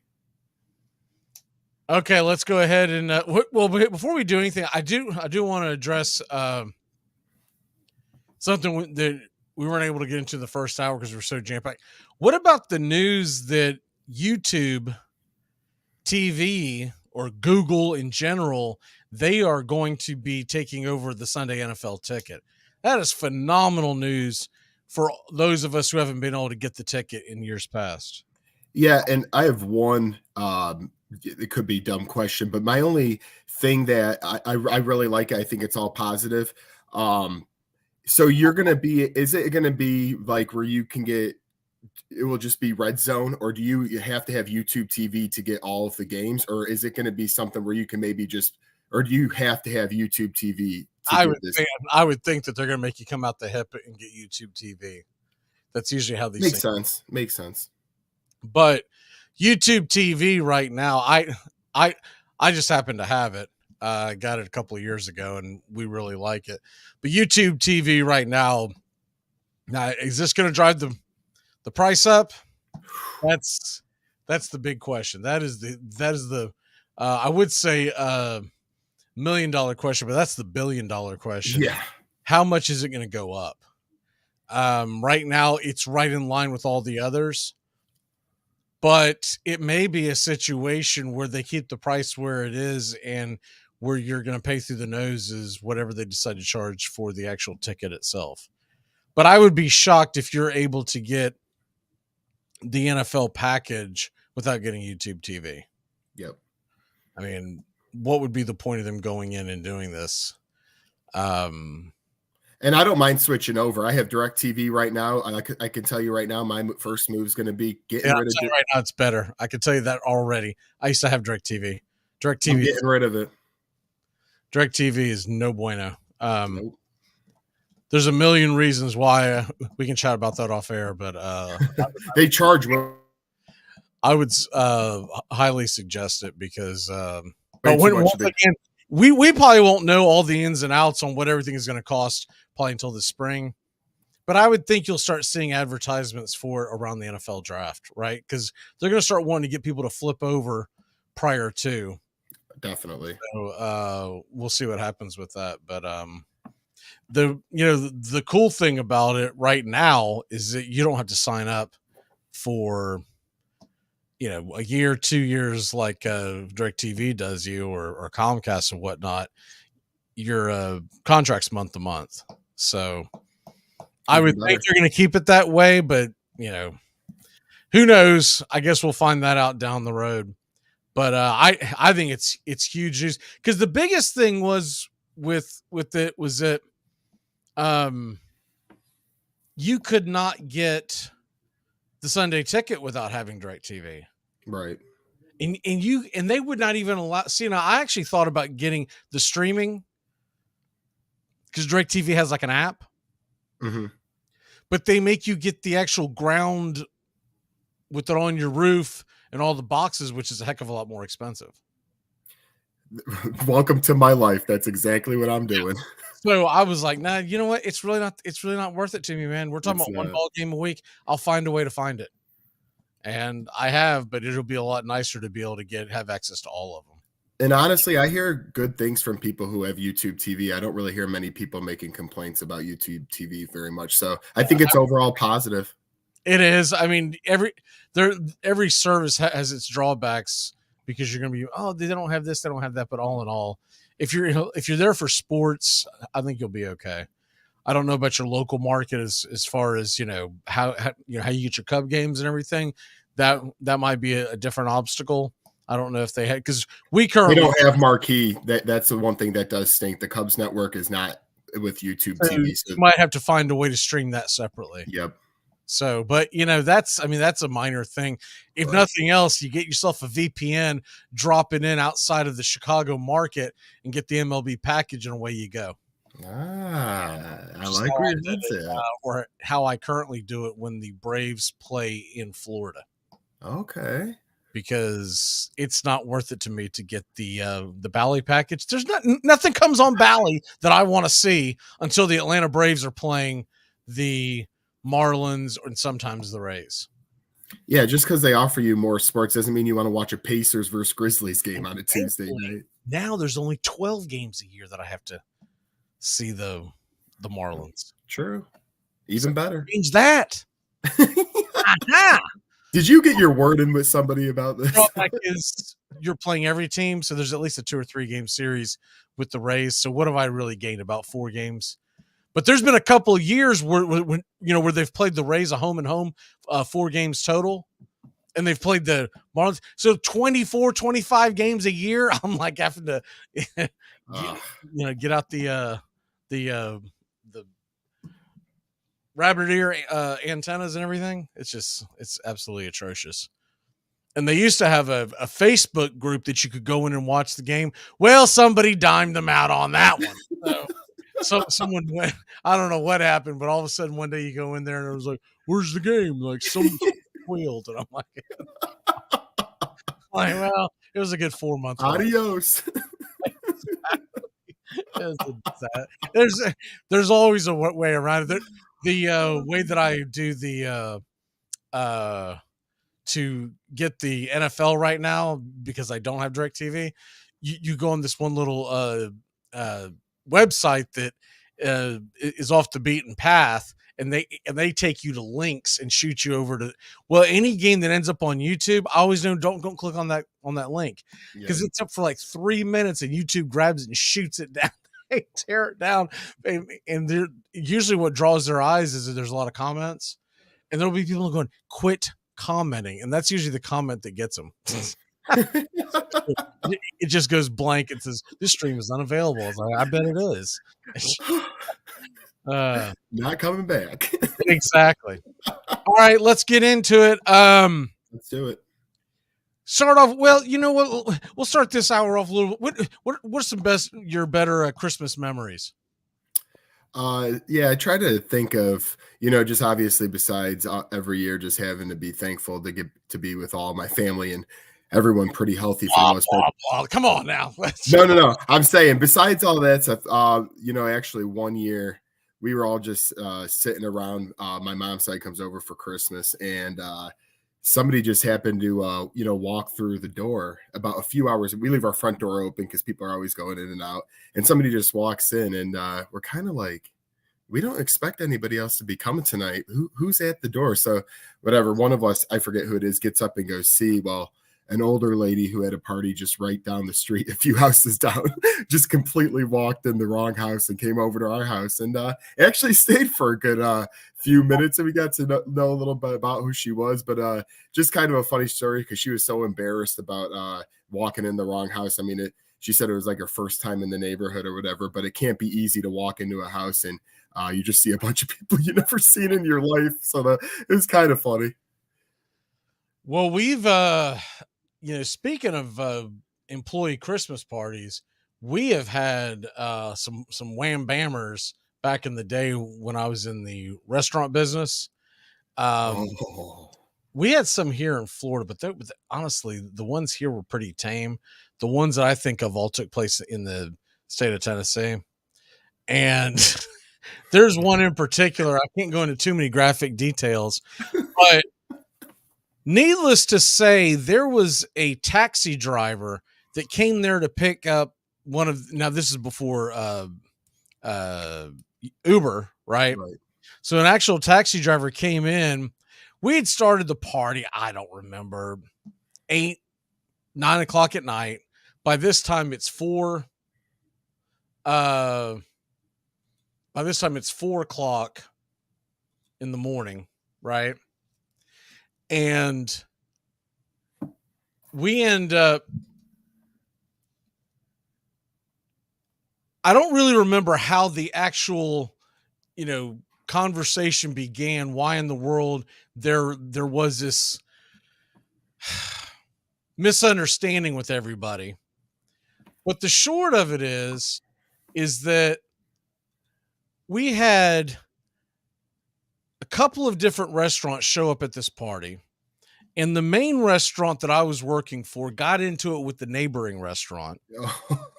And they showed up, and when all that went down, there was a lot of pushing and shoving. The cab driver tries to get in the middle of the melee because all of a sudden a fight breaks out. Oh, wow. And our general manager, who at this time, I'm in my early 30s, and most of the employees are anywhere between late 20s to early 20s, right? And some pretty good sized boys, and some pretty hefty weight being flopped around. And this cab driver comes up, and he is enormous. He is every bit of like 6'7", and not the greatest in shape, but a hefty, 300 pounds, right? Oh yeah. But it wasn't really a roly-poly either. You can tell at some point that old boy played some football, right? He has it in him. And he starts wailing on one of our guys. And before I can get to him, our general manager at the time would have been in his mid-40s, little short run dumpy guy. The little metal bars that you go up to that are the dividers when you go get a beer at a restaurant. Oh yeah. Usually it's the cocktail people getting the beers at the restaurant, and there's the little metal dividers. He somehow, I don't know how he did it because he's not that big of a guy, but it's one of those, mom strength kind of things. He somehow gets one of those bars off and starts whipping it around and collides with the cab driver, and away everyone starts rolling out the door. And I mean, at this point, that scrum, I mean, we're talking, there's 15, 20 people, just absolute, just haymakers being thrown. When it finally gets broken up and calmed down, we're looking at the guy, who are you? Because I knew the other people were, because it was rival restaurants we always used to hang out together. Like, who are you?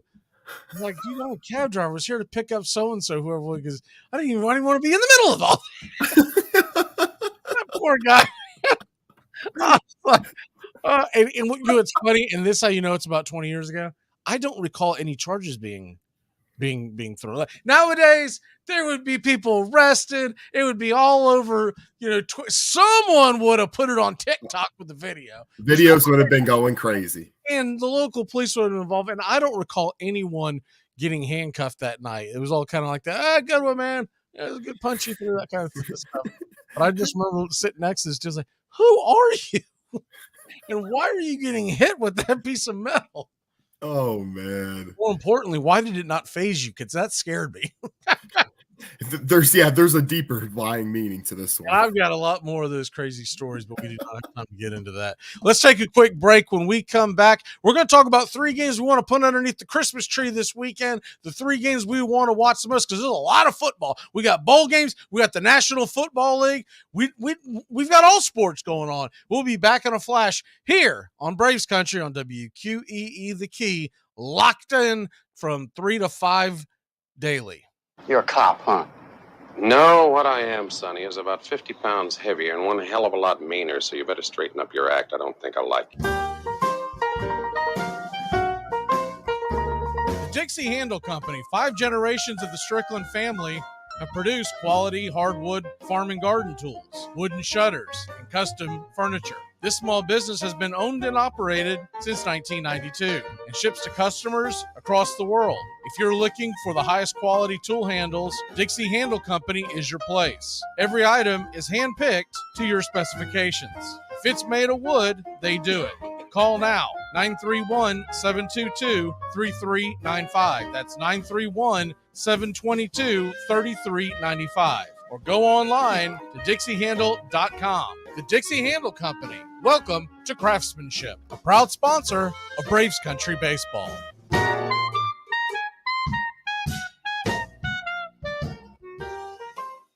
It's the best in sports and entertainment, and get locked in and locked down with Rhino Radio Penitentiary, 7 a.m. to 10 a.m. with your host, me, Ryan O'Neill, each and every morning, right here with the best in sports and entertainment, all the way from professional sports to college sports to River Dragons hockey and everything in between, including some of the very best local and national guests. It's the Rhino Radio Penitentiary, 7 a.m. to 10 a.m. Monday through Friday, right here on 99.1 FM WQEE. Yes, the rumors are true. This is going to be the coldest Christmas in decades for millions of people across the U.S. Some of the coldest air on the entire planet from around Siberia has slipped through the jet stream, and it's currently falling across Canada and headed right towards the central and eastern U.S. This is going to bring wind chills to 50 to 60 degrees below zero in portions of Nebraska, Wyoming, and South Dakota on Thursday morning. It's also going to feel like 5 to 10 degrees below zero through a lot of the northern half of Texas early in the day on Friday. And just watch as this wall of cold air infiltrates the Ohio Valley and East Coast as we get closer to Christmas. We could see a wind chill value of -15 or lower in Nashville, Tennessee Friday morning. And how about single digits in northern Florida on Christmas Eve? This cold air is also going to be accompanied by a massive blizzard that we still don't know the details on yet. It looks like the strongest winds and the heaviest snow totals will occur somewhere around the Great Lakes, but that could still shift as we get closer to the storm actually happening. It could go farther east or it could go farther west. Armchair.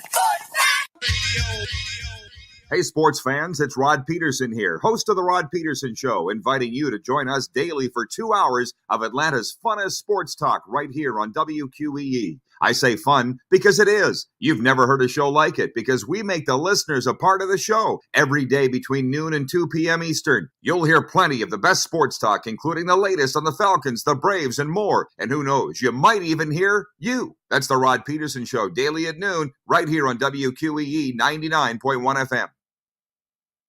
Welcome back to Braves Country. Mac McGee and the Armchair Quarterbacks, weekdays, 3 to 5 p.m., drive time on WQEE.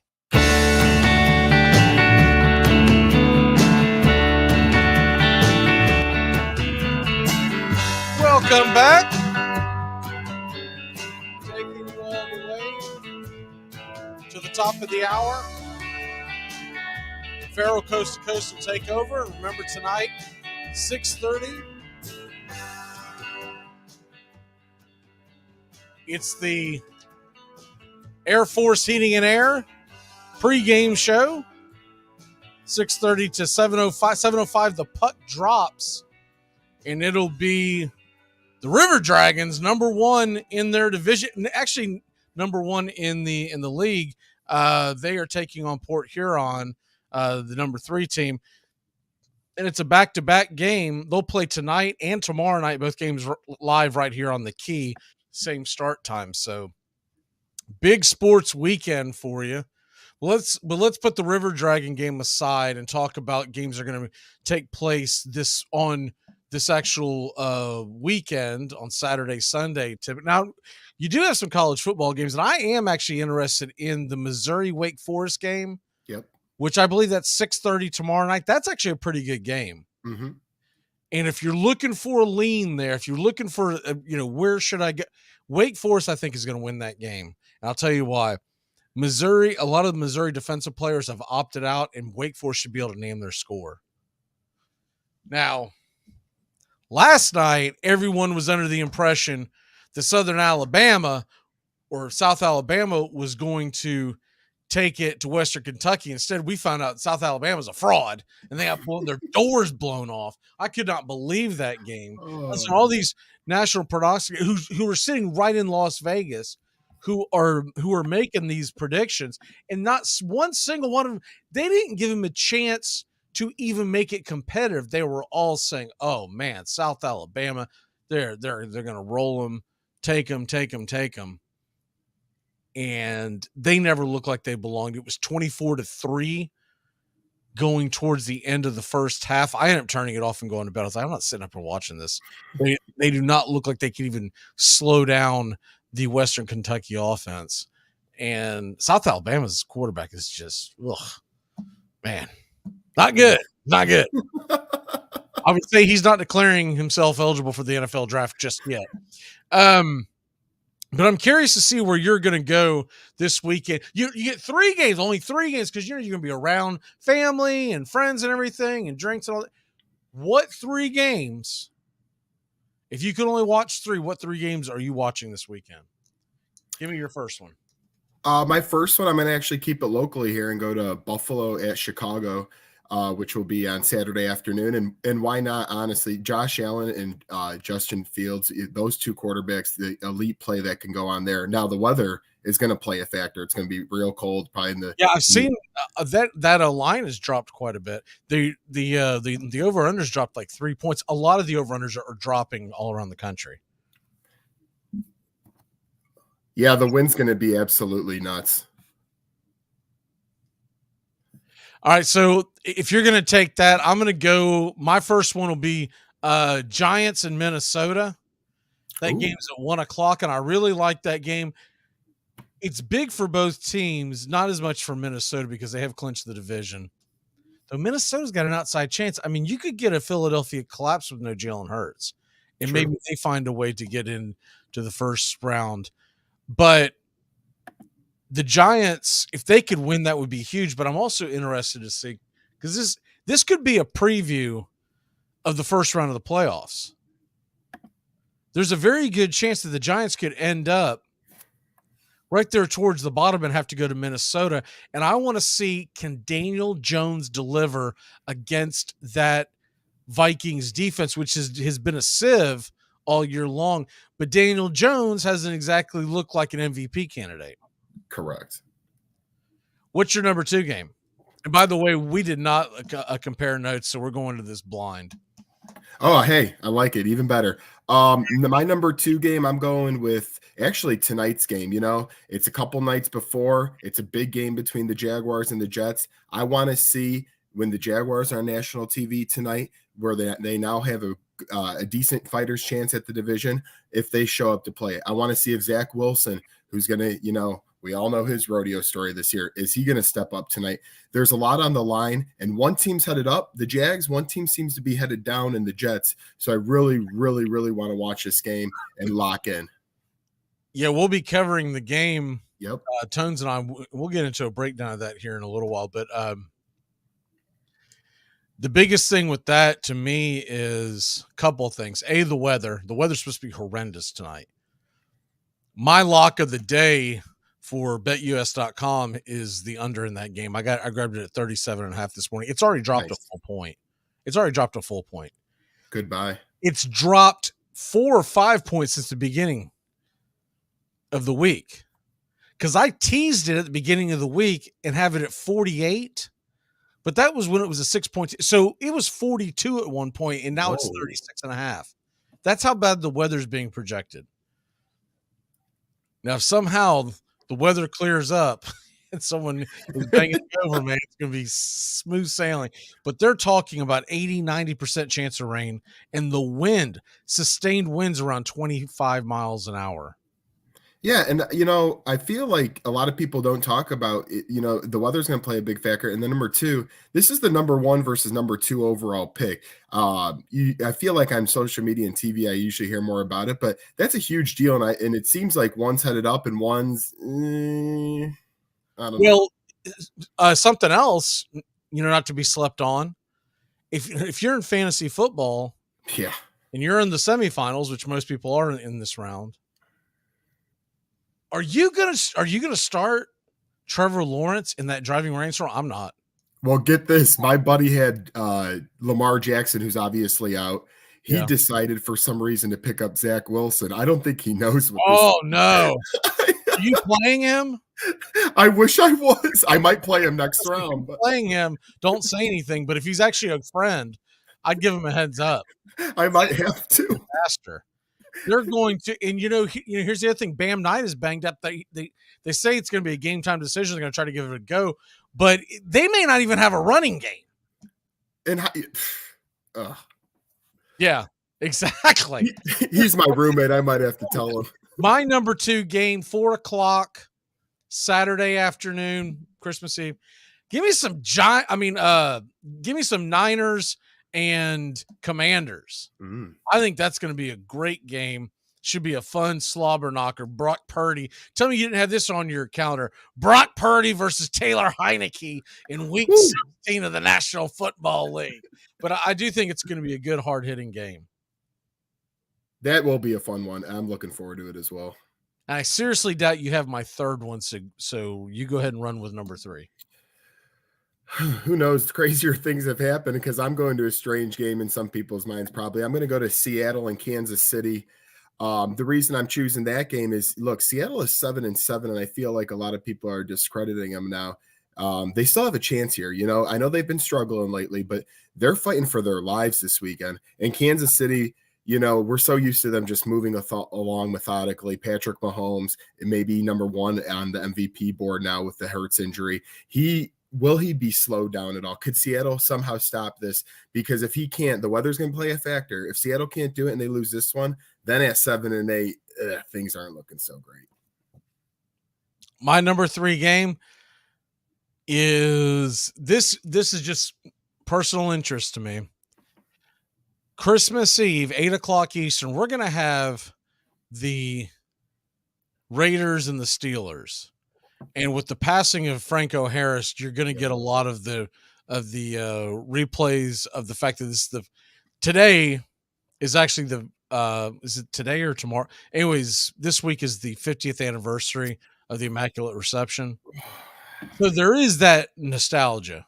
Yeah. As far as the game goes, neither one of those teams are heading to the playoffs. So at 8:00 Eastern, I'm going to be flipping over to the Hawaii Bowl. Oh, college football in the Middle Tennessee State Blue Raiders, who of course put it on the Miami Hurricanes this year.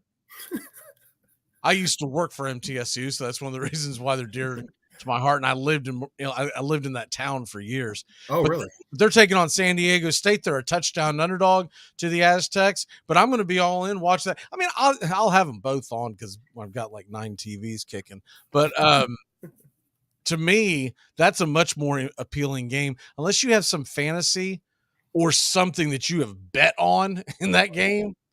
Give me MTSU versus San Diego State any day. I'm glad we just have some multiple options on Christmas Eve, because usually we just get stuck with the Hawaii Bowl and nothing else. Now the Hawaii Bowl might be the best thing going that day. So crazy stuff. I think they really should have thought about having a couple of different options Christmas Eve night on the NFL, or they should have flexed something. Yeah, that is not a. I get it; they're 2 storied franchise, and it's the 50th anniversary, right? And et cetera, et cetera, et cetera. But that is not a good game. Not many people are going to have their eyes on it with being busy. I mean, how are they not flexing one of the ones that we mentioned? Gave plenty of options. I mean, you sprinkle in some snow, Titans, Texans, more interesting. Give me some Bengals versus Patriots. That would have been great. There we go. I didn't write that one down because I thought that you might grab it. But I thought the same thing with you. But I've talked about that game 3 or 4 times this week, so that's why I got to stay. But there's so many games they could have flexed that with, and nope, we're going to give you Steelers and Raiders. Let's go. So. And when the kids go to bed and the parents make way for Santa, it's always good to have a good game on when Santa comes down that tree and gets ready for, some. What do you leave out for Santa? Keep it basic. Cookies and milk. Yeah, keep it basic. I've heard some strange combinations over the year. Like, wait, what are you leaving out for Santa? But yeah, ours is always cookies and milk. Same with since being young to now, cookies and milk. My mom knew something that I was going to be a problem when by the age of like 7 or 8, I was like, should we really be leaving milk out? It's going to go bad over the next 7 hours. Would you just go to bed? We got things to do. Exactly. Real quick, before we head to break, Justin and I debated this. I'm going to give you your spiel. I'm curious to see what your thoughts are. Is Die Hard a Christmas movie? I'm sorry. I'm on the no train. You're on the no train too. Okay. See, I thought you might be on the yes train because you're a little younger. I thought maybe you would have grown up with somebody trying to make you believe that it is. I'm on the absolute no train. So yeah, we're on the same page. I didn't get a chance to bring it up earlier, but I saw Tony mention that someone brought up in an argument recently, and let me see if I can find the actual comment that, well, I can't find. But anyways, basically talking about whether or not that is a game or not. I mean, a Christmas movie or not. That Die Hard, I guess here it is. I'll put it on the screen. The other day, where someone pointed out that in Die Hard, they are watching Southern Cal versus Notre Dame, which is this Thanksgiving weekend. Which I don't think I've ever noticed that, because I've only seen the movie a few times. It's a good movie, and I like the Die Hard series, but it's not a Christmas movie. No, just because it happens during Christmas doesn't mean it's like around that Christmas party. Christmas parties can take place at about any time. Right. It's just foolish. I'm so on the no train. I just shared with you. Christmas parties are not very Christmassy, in my opinion. There's a lot of things that go on in Christmas parties, and Christmassy is not. It's the end of the year. Let your boss really let him know what do you think. When you muster up the confidence after a few cold sodas. Yeah, I can't tell you how many times when I was running restaurants for years, I'd have employees come to me and give me the what's what and how they're quitting and stuff. I was like, all right. Next day is like, so when's your last day? What are you talking about? I don't remember that. I figured you're tanked. We'll let that go by the wayside. Yeah, that's I thought I would get pushback from. I don't know why I thought Justin believed Die Hard was a Christmas movie. I thought one of y'all would say yes. I thought we get a good debate. Instead, everyone says that it is a. I'm sorry, it's just my true belief. I'm really on the no train. Like you are. Not a Christmas movie. No. If it's not based around Christmas, I'm very hard line when it comes to Christmas movies. I'm very hard line too when it comes to actual, certain movies have to be watched certain times a year. I don't watch a horror movie on New Year's Eve, right? It's got to be during. I'll give you September, but to me, October into before Thanksgiving weekend, I'll watch a horror movie. So I got 6 weeks. And I love horror movies, but that's about the only time I watch them. We agree again. I do the same exact thing. 13th falls in the middle of June. You can probably coax me into watching a bunch of Friday the 13th. I was always here. What's the other one? Boondock Saints. I only watched that in mid-March, man, because it's right there with St. Patty's Day. All right, we're gonna take a quick break. When we come back, we got some other things we're going to talk about. We're going to get the locks, the stupid underdog picks, and Jets, Jags. Who wins? What's the score? We'll be back in a flash here on Braves Country on the Key and Armchair Quarterback Radio's Braves Country HD, wherever you stream.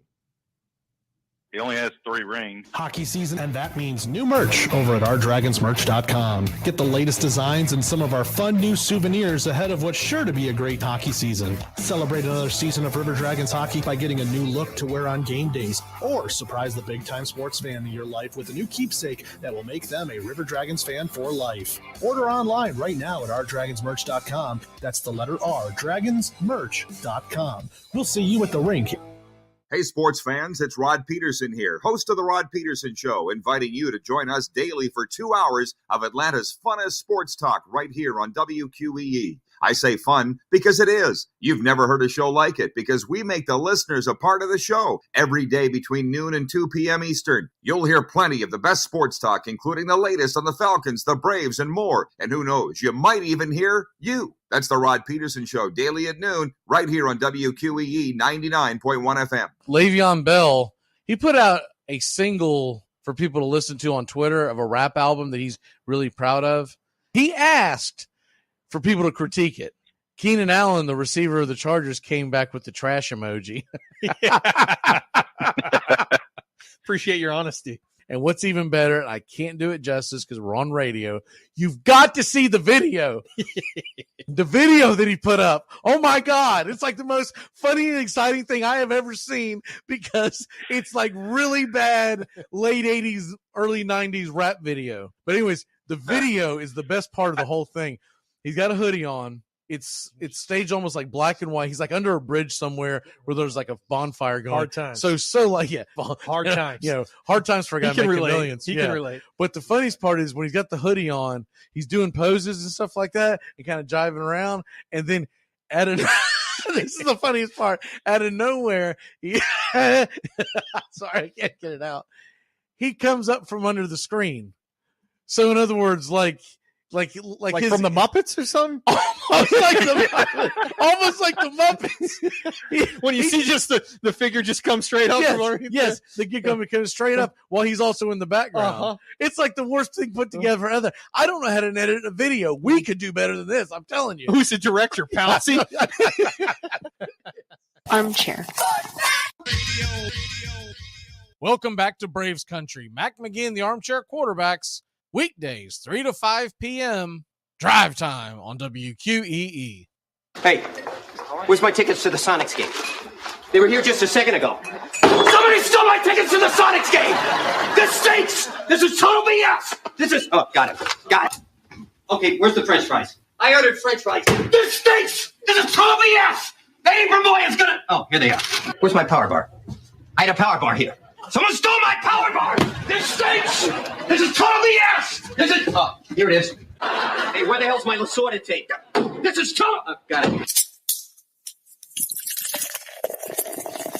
Armchair. Community Access Channel. He's the armchair quarterback. He's full of beer and he's full of snacks. The all-American man. Welcome back. If you're streaming with us on youtube.com at Braves Country, you will see we got a new member here. This is Tally 2. It's a long story, but we had some allergies to Tally 1. So this is Tally, the newest member of our family. We went and got her today. And she is she's what a cutie. The most docile puppy I've ever met. So calm and cute. Yeah, she's a mix. I think beautiful. She looks so much like a darker furred version of our dog right now. That's a terrier. I think she's got to have something in her body. I know we're gonna end up with a DNA test for it's all said. Put it on Maury. Yeah. But yeah, we had the first one that I showed a few days ago, and she just some people just get like really bad reactions to her because she had real big fur ball. I don't know if you saw that episode or not, but anyways, we did find a good home for her. So that was very important to us before we got a new one. So we did basically today we went and took her back to the rescue center, and the person we found that they were going to take the dog we had took that dog, and we grabbed this dog. So, and our current dog is very confused. She's like, like 5 days. What did I do? When am I being shipped out? Yeah. And right before I came on, I was joking with them in the back. I looked at our older dog. Our older dog's name is Cookie. I said, Cookie, I hope you learned your lesson on what you did wrong, because that's why the other one had to go. And if you do it again, it's like, don't be mean. Hey, it's a dirty tactic. I like it. You can't decipher what I'm saying. Okay, let's go ahead and get into. Yes, we are dog people. We love our dogs. So let's go ahead and get into the locks and the stupid underdog picks. I'll go ahead and give you the ones that are taken. Only a couple so far. So the first locks, Doug took Seattle. I'm sorry, this is the stupid underdog. Doug took Seattle, and I took the Bears.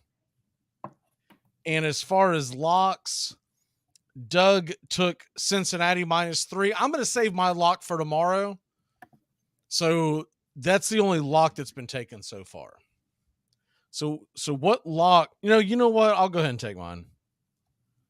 I can't believe this line keeps dropping. I get it. Tannehill's not going to play.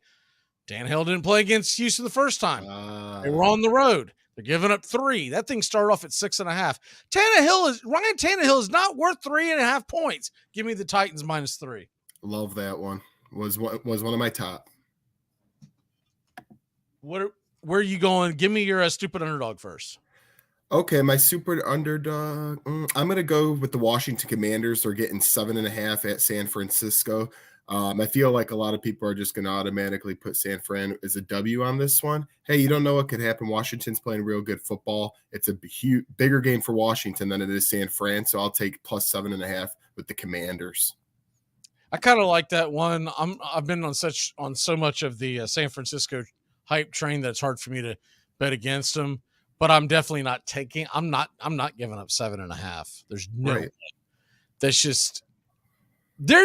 I can see a path to San Fran laying the wood on them, but things have to go right and not wrong. And I think there's a lot of pressure on Heineke to perform, because if you notice the comments this week, is that head coach of the Commanders, Rivera, said that Heineke will continue to be the quarterback as long as we don't go off the rails. That was his exact quote, off the rails.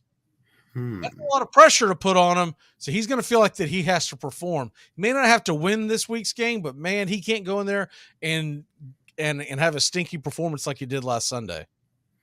Yeah, no, Ron Rivera's, first he said comments on Wentz earlier in the year. Now this one, he's always leaving his quarterback situation up in the air. But that's what happens when you don't have the best options. Well, the only thing I'm going to say to that is Carson Wentz isn't really scaring anybody. So absolutely not. You want your season to go off the rails, put Carson Wentz in there. What is your lock of the week? Okay. My lock, I'm going to take us to where it should be nice weather, one of the few places. Miami Dolphins, home against the Green Bay Packers. Tell you what, I'm going to give you a chance. Do you want the Titans game? No, I'll stick with what I got here. Okay. Thank you, though. Miami. Yeah, I like Miami. They're -4 home against the Packers. Packers coming off a short week after that Monday night game. I just think Miami has a real nice set-in game here after getting an extra day off playing on last Saturday, and they win this game. I'll go with the Dolphins -4. I'm going to backstroke. I'm changing my lock to Wake Forest. You did like that game. You mentioned I did, and I didn't really think about it because I had NFL on my mind, but I'm going to go with the Wake Forest game. I really like, the thing about that Wake Forest offense, if you can blow up the A and B gaps and cause penetration, you can really disrupt what Wake Forest does. But they have had so many opt-outs. I think Wake's going to be able to score on them. And I don't see Missouri putting up a lot of points. So I don't think it's going to be a blowout by any stretch of the imagination. But I see them beating them by probably close to double digits. Yeah, and it's disappointing when you have people obviously sitting out for good reasons, I know. But I like Wake Forest after hearing that information as well. I didn't realize how many people might not play in this one. All right. So we got a few minutes here to kind of get everyone set for Jets versus Jaguars tonight. That's at 8 o'clock. We'll come on the air at 8 o'clock on Braves Country HD, wherever you stream. YouTube, Twitch. I believe we're going to be on Facebook tonight, but I'm not 100% sure. I'll be tuned in. But YouTube's the best one to grab it on anyways, because you can you do a million things on YouTube.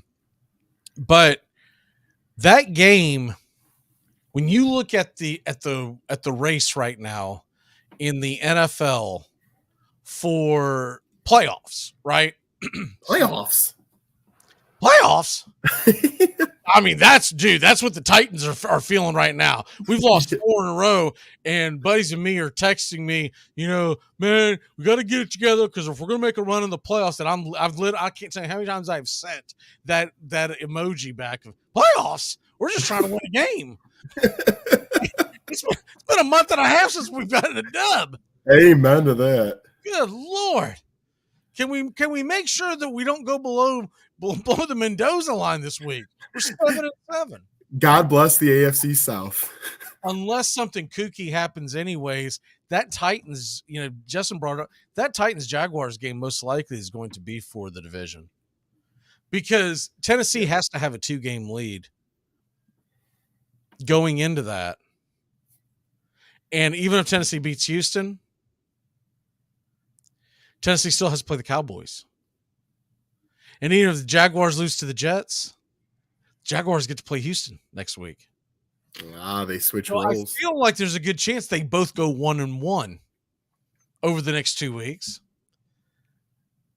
Or the Jags may even go 2-0. It doesn't really matter because then that game's just going to be it'll still be winner take all. There's a very good chance that game is going to be a night game. There's a very good chance that game is going to be a Sunday night game. And my wife and I and a couple of friends have had plans to go to that game. I don't know if I'll be able to convince her to still go if it's a Sunday night game. The plan was to go when it was 1:00 kickoff, right? So we'll see what happens there, especially if it's cold. You've never seen someone who's allergic to the cold like the way my wife is. You're gonna have to do some sweet talking. Think folks are allergic to dogs. She's allergic to cold. But when you look at that game, so you set that aside, let's go to the Jets, and specifically, Jets aren't winning the division. We know that. Nope. But as far as the wild card race is concerned, they're sitting at 7-7. They're 8th or 9th because the Patriots have the head-to-head against them currently. But they're 7-7. I believe the Patriots are going to lose this weekend, so that'll make the Patriots 7-8. But in front of them, you've got the Dolphins, you've got the Chargers, and those are the two teams most likely that you can catch. Dolphins are at home against the Packers. And I do believe that the Dolphins are going to roll the Packers. The Chargers are at the Colts. And I don't think that's a gimme, but they should win that game. Yep. The Chargers will follow that up with at home against the Rams and at the Broncos. They've got a pretty easy schedule. Yeah, they're going to go at least 2 out of 3. The Dolphins, after Green Bay, are at the Patriots and then at home against the Jets.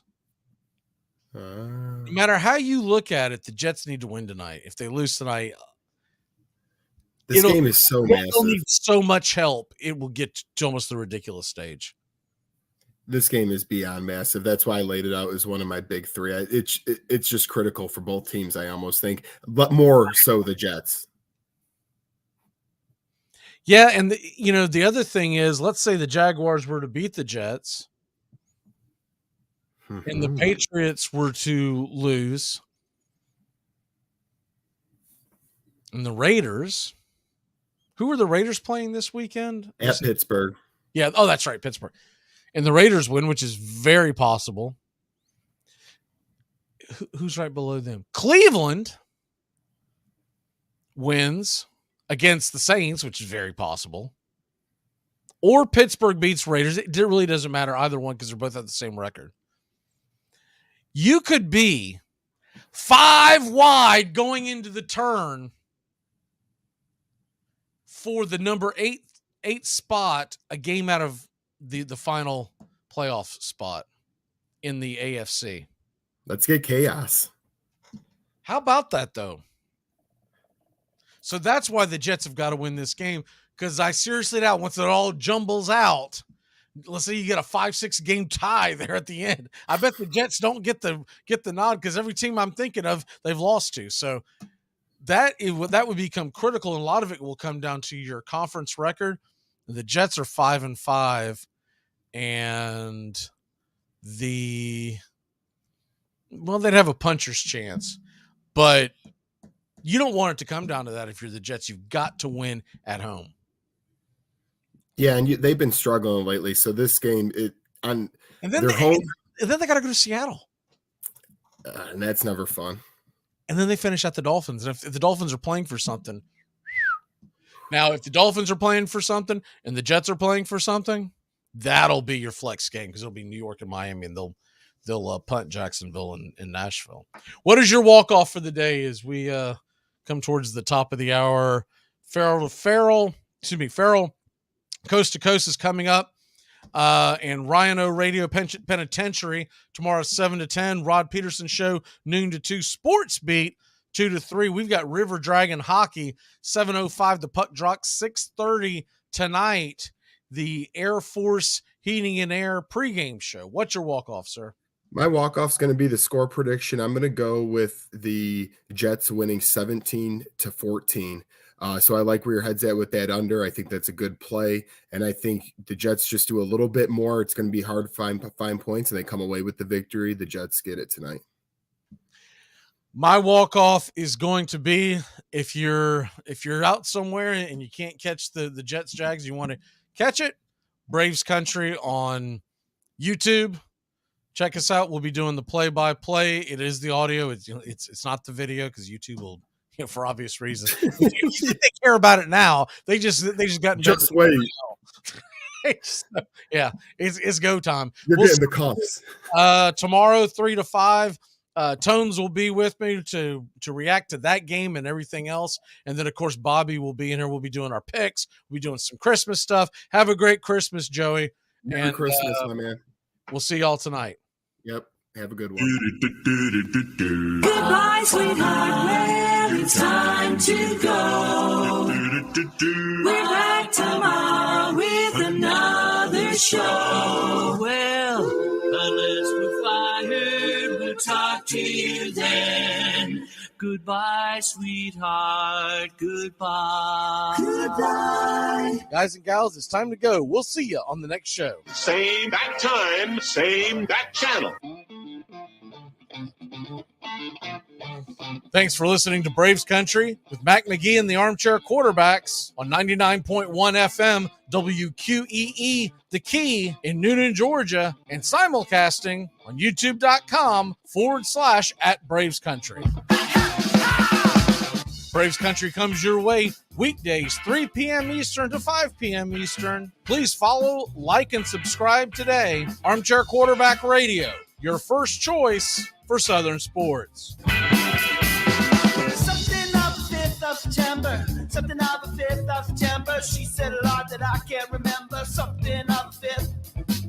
Can I get another cigarette, please? Can I get another cigarette, please? Yeah, I know I live to regret it. Just give me another cigarette, please.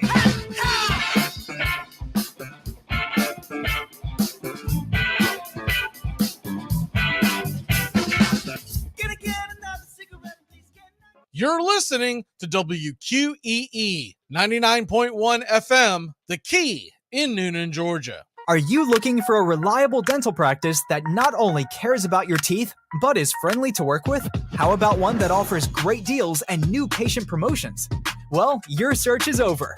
Most Valuable Smiles in downtown Eatonton, Georgia is committed to giving you the biggest and brightest smile. Right now, get a $99 new patient special, including x-rays and exam. Maybe you're looking for veneers. Most Valuable Smiles veneer special